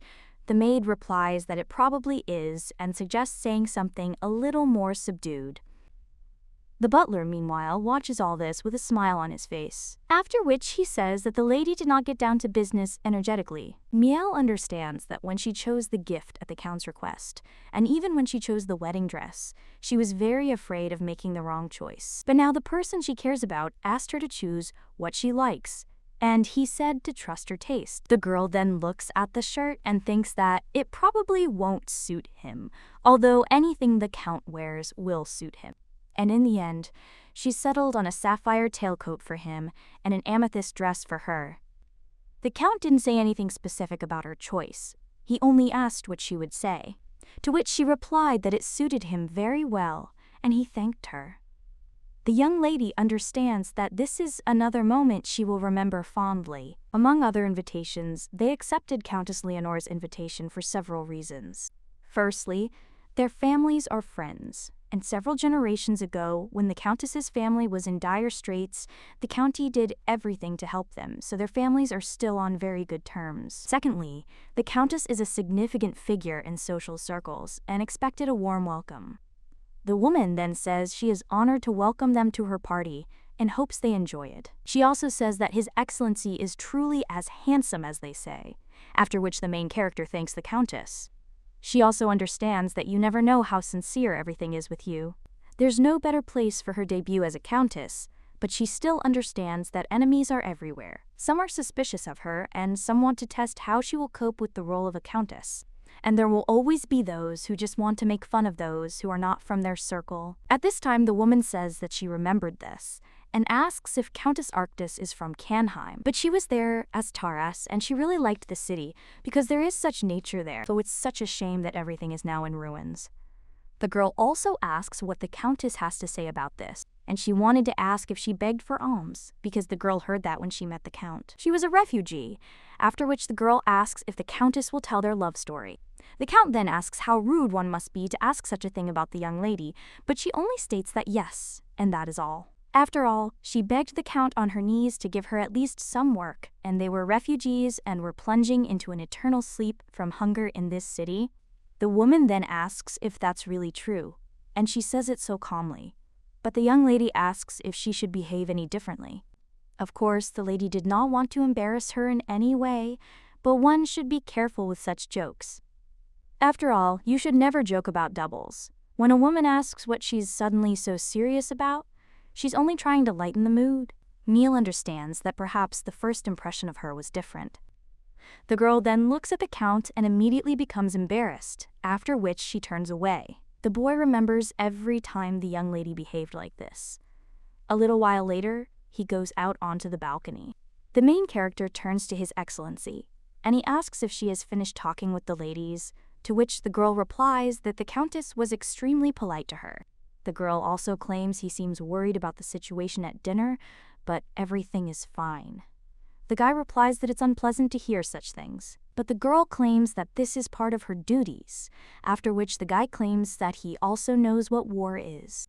On the battlefield, he experienced all its horrors, and the girl cannot close her eyes to this insult as if it were some kind of trifle. The young lady then claims that she came to tell him that now everyone will dance, and it wouldn't hurt for them to join in either. The guy then claims he's a bad dancer, but the young lady claims that Mrs. Eliza taught her everything. Turn it off, the brunette says that he understood, and offers to go. When they leave the balcony, the young lady takes the guy by the hand, which surprises him. And he asks her what she's doing, to which the girl replies that she heard that at such parties one should behave exactly like this. And they also told her she was being too reserved with the Count. The guy says that's it, then declares it's clear and suggests they go. Then they move on, and the guy realizes that today the young lady seems completely different. And she smells so delicious, but then the Count becomes completely embarrassed by such thoughts. Miel asks if he's feeling bad, since he's all red. But the guy replies that everything is fine. Miel then says that where is he? He's all covered in sweat, and maybe he was poisoned by the tea, or the girl has a cold. Then she comes closer and closer to him, and the brunette only gets embarrassed, after which he thinks she's too close. The prince is in the carriage at this point, and the woman screams, "What's wrong with this Miel?" After all, does the prince see what she said about the war being a joke for her, but let this girl remember where she comes from, and she behaves this way because her hero, her husband, is next to her. But the prince then tells the girl not to be angry with her, and I thought how hard it must have been for her in a war-torn city. She behaves this way because she has had to go through a lot. So let the girl understand this. The lady then says that His Highness is right, but she is sure that this girl will definitely trip over the hem of her own dress someday. After this, the guy realizes that back then, this girl didn't seem so brave to him at all. That's why she's quite an interesting woman. The main character realizes that in the end, they never got to dance. The Count felt ill, and they, having apologized to the owners, immediately went home. Now the girl claims that it looks like the temperature is still there, but the guys say that everything is fine, so she should go and rest. Miel thinks that since they returned, he has only gotten worse, because the Count has turned even redder. When they go to bed, the young lady realizes that her husband cannot sleep, after which she gets out of bed and heads off somewhere. The man then looks at the door, a little surprised. A little while later, the young lady returns. When she enters the room, she's a little surprised, and the brunette asks if everything is okay. Miel replies that she made them some tea. It helps with headaches and calms them down, and also helps them sleep. The guy claims he's never tried anything like this, and the young lady replies that she mixed the herbs herself. The man then thinks it's purple tea and drinks it. The young lady asks if he doesn't like it. And should I bring something else? After which the guy says that it is delicious and thanks the girl for taking care of him. The young lady then smiles and says that it is nothing, and she is also glad that he liked the tea. At this point, the brunette says that he really does calm her down and asks if working in the administration was really so hard that she started making calming tea. The girl replies that it's not that it was easy, but she remembers that time with warmth. The brunette then says that he hopes so, after which he tells the girl to sit down and asks where she learned to count, since in wartime she would hardly have been able to learn. Miel replies that her grandmother taught her, and that she was very educated and taught her more than just counting. She herself is from a count's family. The guy then asks if she is really a countess, to which the girl replies that yes, and she is from the Dagover family. This is a very noble family. After they're silent for a while, the brunette decides to break the silence and says it's clear, and also asks what she did after work. And did she ever leave early, so he asks how the girl spent her free time. And don't let her say it never happened. Miel replies that it happened many times and she was resting. But then the girl asks why he's suddenly asking about this. The Count insists that she doesn't have to answer if she feels uncomfortable. After which he hands the girl some tea. She claims that everything is fine, and she just thought that he suddenly became interested in getting to know her better. Miel at that moment becomes a little embarrassed and wonders what she is talking about and who just pulled her tongue. The girl claims that she is pretending to be his wife, so he needs to get to know her better and asks if she understands correctly. Miel thinks that even the countess at the reception noticed, after which she begins to wonder why she even took the count's arm. But the brunette probably thinks that she is a real clingy one, after which the girl thinks that she needs to be calmer. Agraf then claims that he simply wanted to know more about her, that's all. The main character then becomes embarrassed and turns back to her tea. She also thinks that she doesn't want to be hurt later. After all, her hopes will not come true anyway, and the girl thinks about what to do. At this time, Dennis tells his sister that this cannot go on any longer, and that he needs to tell his sister everything. The girl then turns to her brother and says that he himself knows how hard Miel tried for them. The young man then claims that their sister definitely did not want this to happen to them now. After which he suggests to his sister to simply leave, because there will be no academy. A little while later, the butler tells the young lady that he thinks they need to buy more silverware, and he was told that they have some very nice tableware in stock. Although silver is difficult to maintain, the more of it in the house, the better. The girl replies that they will do just that. The boy then claims that the food budget has been cut because the number of nights has been reduced. The young lady then replies that it is fine, and she will study everything carefully, after which she looks at the papers. But then he suddenly turns to Dietrich and asks what he thinks their relationship is like. The guy asks if the lady wants to talk about her relationship with him, because if so, he's at a loss to answer. The girl replies no, and she's talking about the relationship between her and the count. The guy then says he understands. And the young lady claims that she heard the maid saying that the count was looking at her differently than before. The guy then asks if the girl is talking about how he stares at her. And he has already heard about it too. They're newlyweds, so there's nothing unusual about it, and the change of scenery usually makes couples feel like they've fallen in love all over again. The young lady then asks if he too feels like the count has changed somehow. After which the guy is about to answer something, but at that very moment someone enters the room and addresses the two. The young lady asks if something has happened, and Leela says that Miss Selena and Mr. Dennis are waiting for her there. After which the main character approaches these two and asks what happened and whether they have any problems at the academy. After all, they should be in class now. Selena immediately runs up to her little sister and hugs her. The main character then asks what is wrong and what happened, and the girl replies that her friends hate her. The main character then asks what this means. The girl then claims that some of them initially started talking to her because she thinks they knew who her sister was. Well, they grew up in different families, and it was hard for her to fit into their company, and only today did she finally understand this. One of the classmates told the girl what it was, after which she apologized and said that she was still the same. The girl also said that she didn't do it on purpose and asked if the girl understood, after which she also said that she would also start stuttering. And maybe that way Selena would understand better? Miel thinks she wanted to answer them in her heart, but she couldn't. And her sister did so much for them to study there. Dennis claims that Selena can no longer go to the academy because she can no longer sit in the same class as those snakes. The main character asks him what he's talking about. He insists that the girl kept saying she didn't want to drop out of the academy because of her sister, but as soon as he saw her, she burst into tears. She must have been keeping it all to herself for a long time.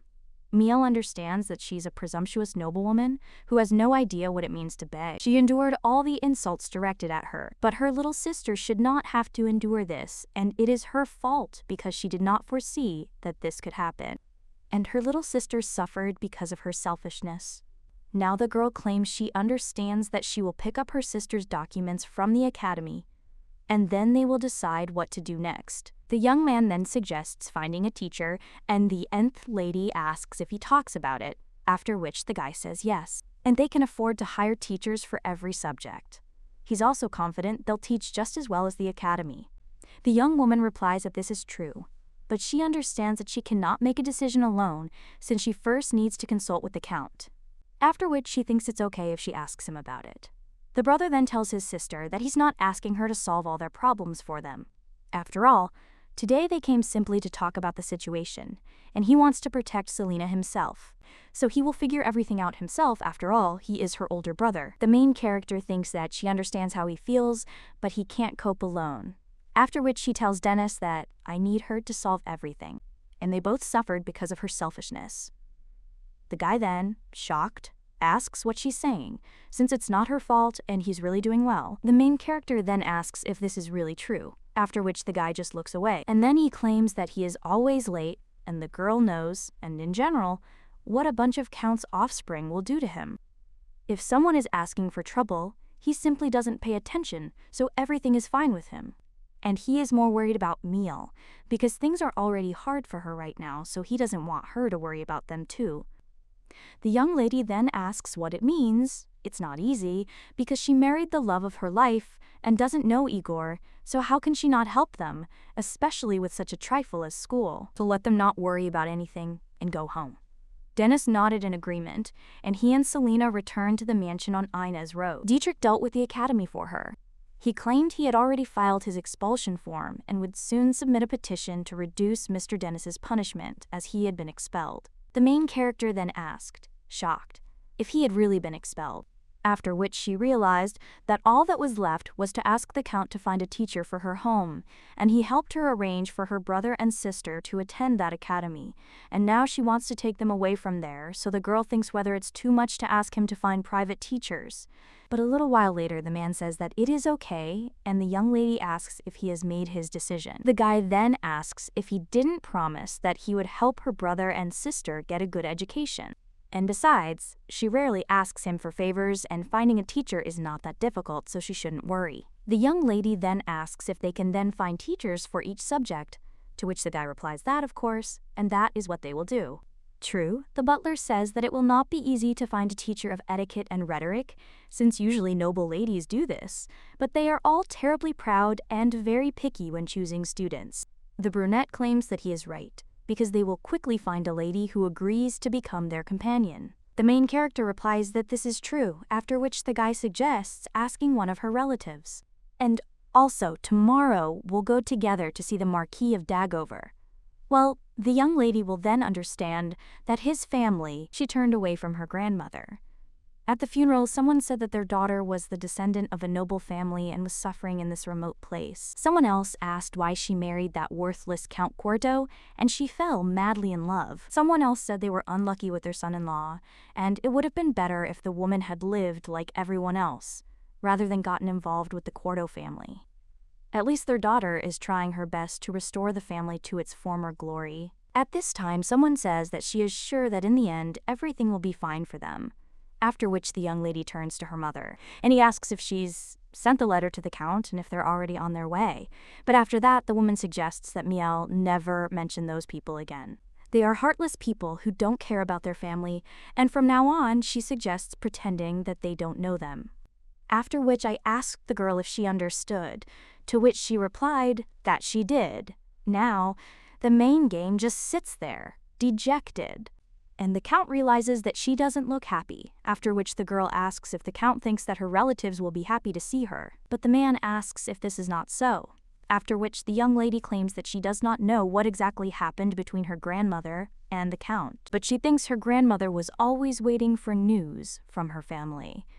After which the man is silent for a moment, and then he claims that it seems the Count's family also wanted to talk to her, but apparently because of their status they could not do it first. They must have been afraid of what people would think if they saw them trying to contact a distant relative after having recently achieved high status. It is unlikely that they want to meet her only because of family feelings, but they still take the first step, rather than hesitate. And maybe then she will be the first to go to meet them, of course, if she herself is ready. The young lady recalls her grandmother saying that her family disowned her when she married Quarto. And they're so unhappy. Afterwards, the girl recalls how her mother, with tears in her eyes, told her they were heartless people who didn't care about their family and, from that day on, suggested they pretend they didn't know them. A little while later, someone says that the lady has come all this way to get to them and must be tired. The Count also claims the girl bears a striking resemblance to Catherine. Miel realizes this is Count Dagover. He has the same violet eyes as his grandmother, and his facial features and manner of speech are reminiscent of hers in many ways. At this time, the man claims that he is Catherine's brother, and if the girl is comfortable, then she should call him grandfather. The young lady then asks him if he would be comfortable if she addressed him like that, to which he replies that he is very glad to meet them and asks what they owe each other. But at that very moment, Bernard interrupts the man and asks him to treat his wife with respect. To which the other count replies that yes, after which he asks forgiveness from Countess Arctis and claims that he was rude to her, so he introduces himself again more formally. The man then claims that Catherine has always been a smart and intelligent girl. He also often heard that it was she who needed to become the head of the house and not him, so when she left the family, they were all deeply saddened. Their mother cried for many days in a row, and there was not a day when she did not think of Catherine. She kept saying that she hoped their girl was very happy, but the young lady claims that she sent a letter, where she asked them to come to her funeral. The girl also claims that she delayed the funeral as long as she could, thinking the letter hadn't reached them yet, and then wonders if it was really that hard for them to come back then. But the man claims that they did not receive any letter, and this is the first time he hears about it, after which he wonders if his sister has fallen into eternal sleep. The man almost cries after this, and the main character wonders if they really didn't know anything, but her mother said that they turned their backs on them. Meanwhile, Bernard insists that they'll take a stroll in the garden and come back. For now, let them try to calm down. The main character then agrees with his lordship and follows him. But when she turns around and sees the state her uncle is in, she gets a little upset. When the girl is in the garden, the count claims it was foolish of him and that he shouldn't have offered to meet him. The young lady insists that they weren't lying, and the guy says that the letter could easily have been lost, and not only that, they lived far away, but also in the mountains. Neil claims that after the war they would not have found them even if they had wanted to, because all records about the family burned to the ground. The guy replies that everything is probably as they say, but the girl wonders what if they got it all wrong. And Grandma's family missed her terribly, so maybe it was time to forgive them. Brenda then claimed that when he suggested going to the Count's, it was clear that the girl didn't really want it, but then she changed her mind, so the guy asks why. The young lady claims that she has something to say to the Count's family, and the guy then claims that they should probably go back and finish their conversation. Miel understands that she wanted to tell that the people who could have become her family finally understood, and maybe they think differently. But her grandmother is wise and far-sighted.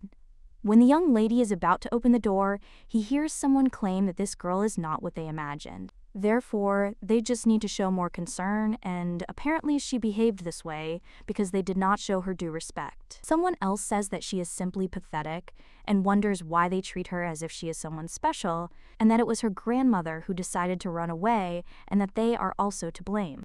Then one woman claims that the girl came to ask to teach etiquette to her stuttering younger sister, and she understands correctly, and how did she even have the nerve to do so? But the man screams that enough is enough. And that girl has problems with speech, so is it really so difficult to understand her situation? The woman then says that they shouldn't expect good manners from them right away, because where did Catherine get the time and energy to properly raise her children and grandchildren? The girl thinks that's not true, because her grandmother did everything to ensure they had a good education. And for them, it was as if their family never existed, and now they were saying such things. The man then asks if they're really afraid the girl will demand her share of the inheritance, but if so, they shouldn't worry, since Catherine sent a waiver of the inheritance. And apparently now the girls need to get closer to a good family, so let them take pity on the poor thing and be kind to her. The main character is shocked after this. Agroff only addresses her and tells her to wait for him in the carriage. After all, he'll figure it all out himself. Meanwhile, the main character thinks she needs to tell them that their grandmother lived a completely different life. There were happy times in their family, too. One day, Grandma said the girl looked so happy today, to which the little girl replied to her grandmother that yes, she really likes studying with her.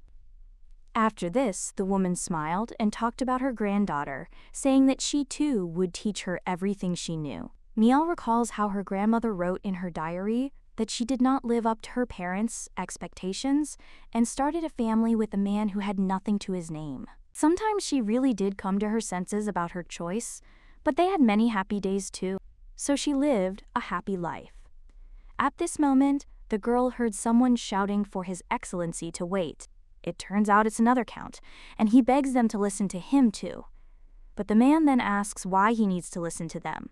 Someone insulted his wife, after which another player says that he is very sorry and his daughter-in-law is guilty before him, so he will severely punish her for this. The man also claims that Her Grace is the granddaughter of his only sister, and he could not help his poor sister in any way, but he was glad at least to have her ladyship, so he begs her to listen to them. But after this, the man claims that his daughter-in-law has nothing to do with it, after which the other count is surprised, and he still turns to Count Arctus asking him to listen, but the guy only gets into the carriage. And he says that the young lady's family could have sided with them, and not with the imperial family. However, they would have caused her even more problems. After this, the main character even starts crying. The guy then asks what she is doing and apologizes and also says that it is her family. But the young lady tells his lordship that she is truly pathetic, because she lives in abundance and does not need anything. And she also lived a good life. The man then says he knows everything perfectly well. Miel understands that although she was born in God-forsaken Canheim, she too has pride and has had many pleasant moments in her life. So she should have just said it right there that she really liked that life. Well, she probably couldn't stand the pity and the count, even more than any insults, because she hoped that they would truly become one family. At this time, Dennis turns to his sister and asks if she has finished her history homework yet. The girl looks very exhausted after this. The young lady realizes she's already found an etiquette teacher for Selena, and we need to be as involved in her education as possible, but Selena's happiness is above all else. Dennis is currently excused from classes and offers his little sister some help, after which she thanks him. The count is in his office at this time, after which he remembers how the young lady cried and realizes that he had never seen her sob like that before. And if he hadn't stopped Miel then, she probably would have found the strength to endure it alone, as she always did. Well, then he felt that he needed to intervene, after which the man realizes that it is all his fault. After all, there was not a word about this written in his duties, so he needs to somehow console her. But the man is thinking about how exactly to do this. At this time, the knight enters the room and tells his lordship that he came to talk about knights. The brunette then says that, yes, and the knights, as well as the section of utmost importance, must certainly be entrusted to the knights. The man also asserts that he will personally select the knights to accompany Countess Arctus. A little while later, the main character is already in front of the core of the Knights of Arctus and thinks that it seems like the last time she was there was an eternity ago. But only a couple of months have passed since she left the administrative department. At this time, the count suggests that the girl go quickly, since they do not have much time, to which the young lady agrees and moves on. The girl understands that, since they arrive from Dagobert, it seems the count has been in a bad mood. The girl also thinks that perhaps the actions of the other count somehow offended or humiliated him, but he would hardly worry about something like that. The main character then asks His Excellency if they came to the core on business and if she made a mistake when allocating the knights' budget. The young man replies that no, and that it had nothing to do with it, since he came with her so that she could personally select the knights to serve as her guard. The main character then thinks about what he was talking about, after which the count states what he was thinking about, that if he's not with her squad, she might need help. The main character is a little surprised by this, and the man claims that he thought about it from the very beginning and chose someone, but the final decision is still hers. The young lady then says that's understandable, and then she sees her old office. The brunette asks if she wants to take a look, as they still have some time to spare. The girl then asks if it's possible, after which she goes up to the table and puts her hand on it. The guy claims that she stares at the empty table and wonders if there is something there, after which the girl replies that there is nothing there, she just has a strange feeling. The count claims that she has given her all to this work, and the young lady smiles. After which she claims that, frankly, she really enjoyed working there. The man then claims he thought she sat there all day long because of her debts, but of course he understood there was more to it. Miel says that at some point, work evolved into something more. On her way home, she would often stop by the market and watch people wrap up their work days and finish their last chores. She doesn't know why, but it gave her strength. She was so pleased to watch them. The brunette then asks why it's so pleasant, to which the young lady replies that the people have been working hard all day and are now getting ready to go home. And moments like these make you think about life, because in Canheim there was nothing like this. And she also compared herself to those traders in the market and also worked and made her contribution. The brunette then claims that when everything is over in 3 years, he will return her to work. At that very moment, someone approaches Ms. Mio.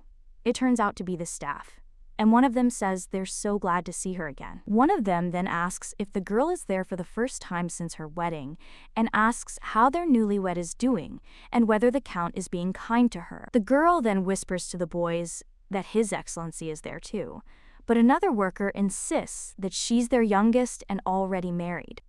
Then, one of the workers says that they have been rude to her lately, and he wants to apologize for that. Well, then he sees the Count in front of him, and he says that the workers should show respect to the Countess. He also knows that they work together and are very happy to see Miel again. But rules are rules, after which the guy apologizes and bows, and also claims that he made a mistake. One of them claims to have gravely offended her and is begging for forgiveness. Miel understands that nothing terrible has happened, but she can't say it out loud. And now she is not an administration employee, but a countess. After which the Count says that they should be more attentive in the future, and they thank him for his kindness. The protagonist understands that everything will be different now. She also turns to the Count and invites him to join the knights. They've been waiting for them for a long time. A little while later, the Count asks if this means that this guy is the only contender. To which he replies, yes, and that's all true. The Count asks Allison what's going on since he told him that 5 or 6 people were summoned, but a few hours earlier, one of the candidates said that in the end, there would still be only one choice for the Countess's protection, and then it would be a good idea to immediately get rid of the other candidates, because it's all in the name of the country. Now Allison claims that this is how he eliminated the other knights, after which he asks how exactly the master will punish him. Brunei says that if Miel doesn't like this knight, he should call others and deal with the rest himself. This knight, at this time, turns to Her Excellency the Countess and asks if she remembers him. The main character then asks him what he's talking about, after which the guy smiles and says that he knew she didn't remember him. They first met on a fine spring day. The cherry trees were still in bloom, but at that very moment a lady with red hair runs into the room and screams at them to wait. She also apologizes for being late and claims that her name is Catherine, and that she is also applying for the position of the Countess's guard. One of the knights then asks how she ended up there, and the main character just smiles. After which he waves to her, but Catherine only bows in response and then moves on. Miel thinks she understands everything, and now she is a countess, so Annex and Catherine can no longer be friends, and their friendship ended.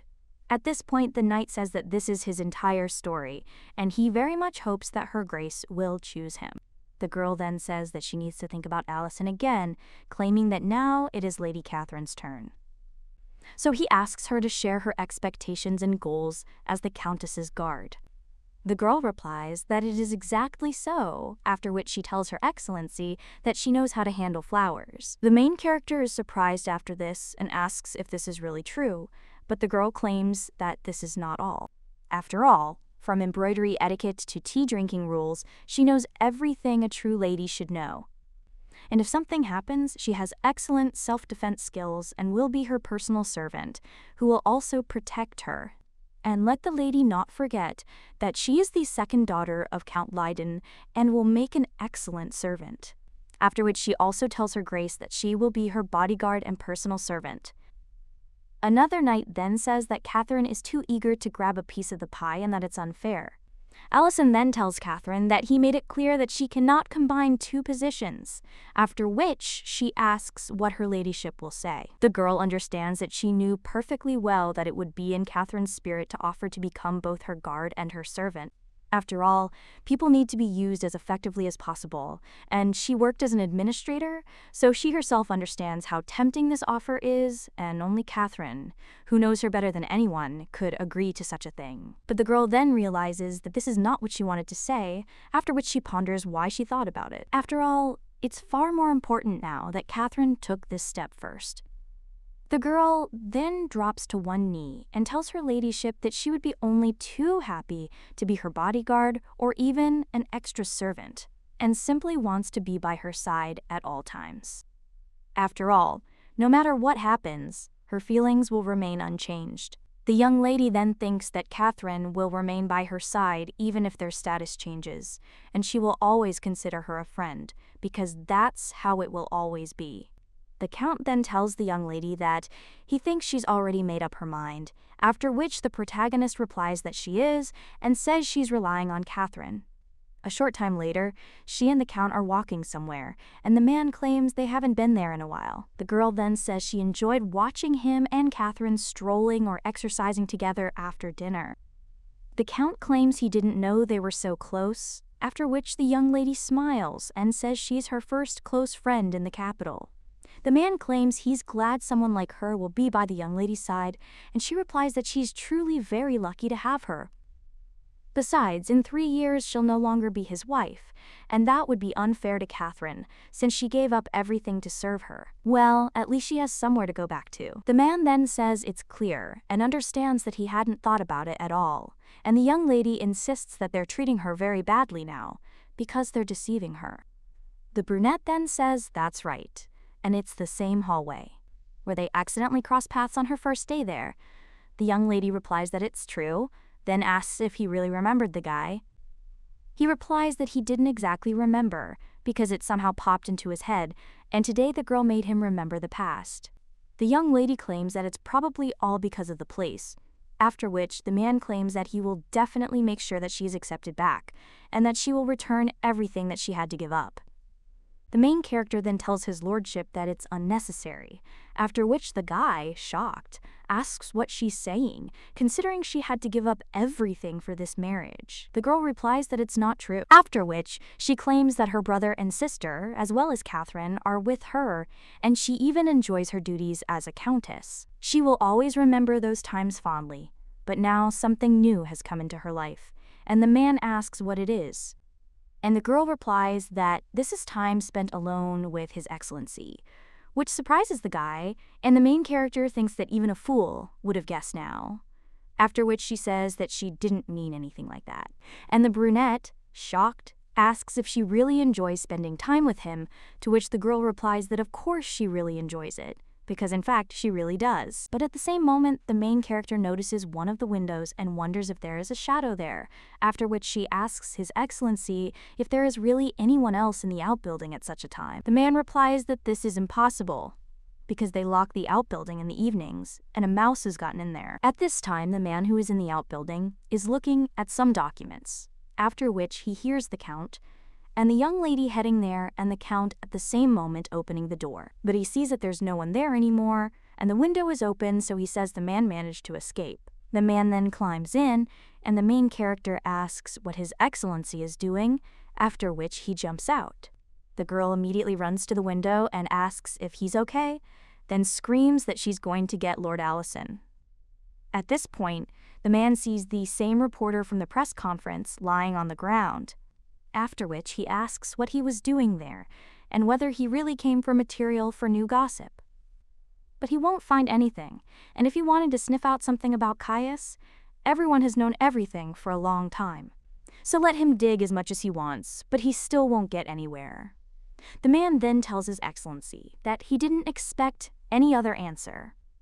At this point, the main character runs up with a knight and asks if this is the same journalist. The man replies that yes, it is him, and that he looks similar, but he doesn't particularly want to talk to them. He then asks Allison to take him to security, to which he agrees, and the reporter then says that he is Count Arctus and asks if he is too harsh on a man of the people, but Allison suggests that this guy calm down because he illegally entered the protected area. After the knight leads him away, the reporter claims they'll regret it and soon see how far he can go. The heroine then turns to his lordship, but he remains silent. The guy remembers how a little while ago he heard some kind of rumble, after which he immediately came running and claimed that he rushed towards the rumble, but asked what Caius was doing there. His brother lay under the books with a smile on his face, after which he thanked his brother and claimed he always helped him. But Bernard merely asked how the boy could laugh when he was almost hit by books, and fortunately not. The boy apologized, but his brother insisted he was always working and barely slept, so it was no wonder it happened. He'd fainted last time, so he shouldn't force himself to work if he wasn't feeling well. Caius then said that only his brother worried about him so much. The man then asked where his wife was, and the guy replied that that was why he was trying to look strong and was trying his best to keep up appearances in front of Cora, so he was glad that his brother was late again. Bernard then asked if they'd gone to the banquet, after which his brother asked him not to start, as it was part of his job description. But the man then asked why he'd brought Raphael along, as he felt like he wanted to show off in front of the ladies. The boy then insisted that his son wasn't just an heir, because he was unusually smart for his age. Even his teacher said so. But Bernard then asked his brother why he was always defending his wife. After all, she didn't do anything for him, even when he collapsed. The boy then asked what his wife should have done. But Bernard insists his brother knows what he's talking about, after which the guy was a little surprised. And then he even apologized for causing so much concern, because due to his health he doesn't know what will happen tomorrow, but he still decided to marry Cora, and he has a feeling that he deceived her. Bernard said afterward that the Count had proposed marriage first, and he could have refused, but why did the boy decide to marry her? His brother claimed that perhaps he liked the fact that Cora was a very strong and determined girl, while he was very shy and weak. However, Bernard insisted that his brother wasn't weak at all, after which Caius, smiling, insisted that only his brother told him so, and if anything happened, he was the only one he could trust. A short time later, the boy read in the newspaper that one of the reporters had confirmed this. Bernard Arctis visited the stables on the day of Caius Arctis' horse accident, and it's quite possible he did something to the horse his brother was riding. Further investigation proved impossible due to the Count's concealment of the facts, but they hope publicity will help. He'll help uncover the whole truth. The main character now asks how he dared write an article based on nothing but conjecture, and she thinks they should file a complaint, after which she turns to the butler and tells him to prepare all the paperwork. Dietrich claims that it will be difficult to file a complaint against them, and another butler says that perhaps the Count himself does not want this, because even when similar rumors began to circulate at the very beginning, he did not react in any way, and it seems he does not want to make a scandal out of it. The main character then asks if she can help in any way, but one of the butlers insists that the Count said that, since she had nothing to do with the matter, she need not make any public comments. After which the young lady says that's understandable. One of the butlers suggests the mistress calm the maids down, as there seems to be a commotion among them. The young lady agrees and thanks the butler. She also realizes that if she worked in the administration, she could probably help somehow. Well, she can't sit idly by. There must be something she can do. After that, the young lady looks at the cups and teapot and, with a smile on her face, thinks she's got an idea. A little while later, the girl is already heading towards the Count with tea and offering him a drink. The man then asks if this is the tea she made him back then, and the main character claims he remembers, then says it's the same tea for headaches. The Count then asks why she suddenly decided to brew it, to which the girl replies that she suddenly thought of him when she saw the tea set in the kitchen, and this tea is also very relaxing, so she drinks it not only when she has a headache. The man then silently looks at the mug and remembers someone saying that the Count had been summoned to a roundtable meeting, and it seemed they wanted to discuss the published article. The tabloids will write even worse stories, so there's nothing to worry about. But will it all end there? After all, there's no smoke without fire. Journalists chase the Count, asking him to answer a few questions and allow them to interview him. Well, only with the young lady does he feel calm.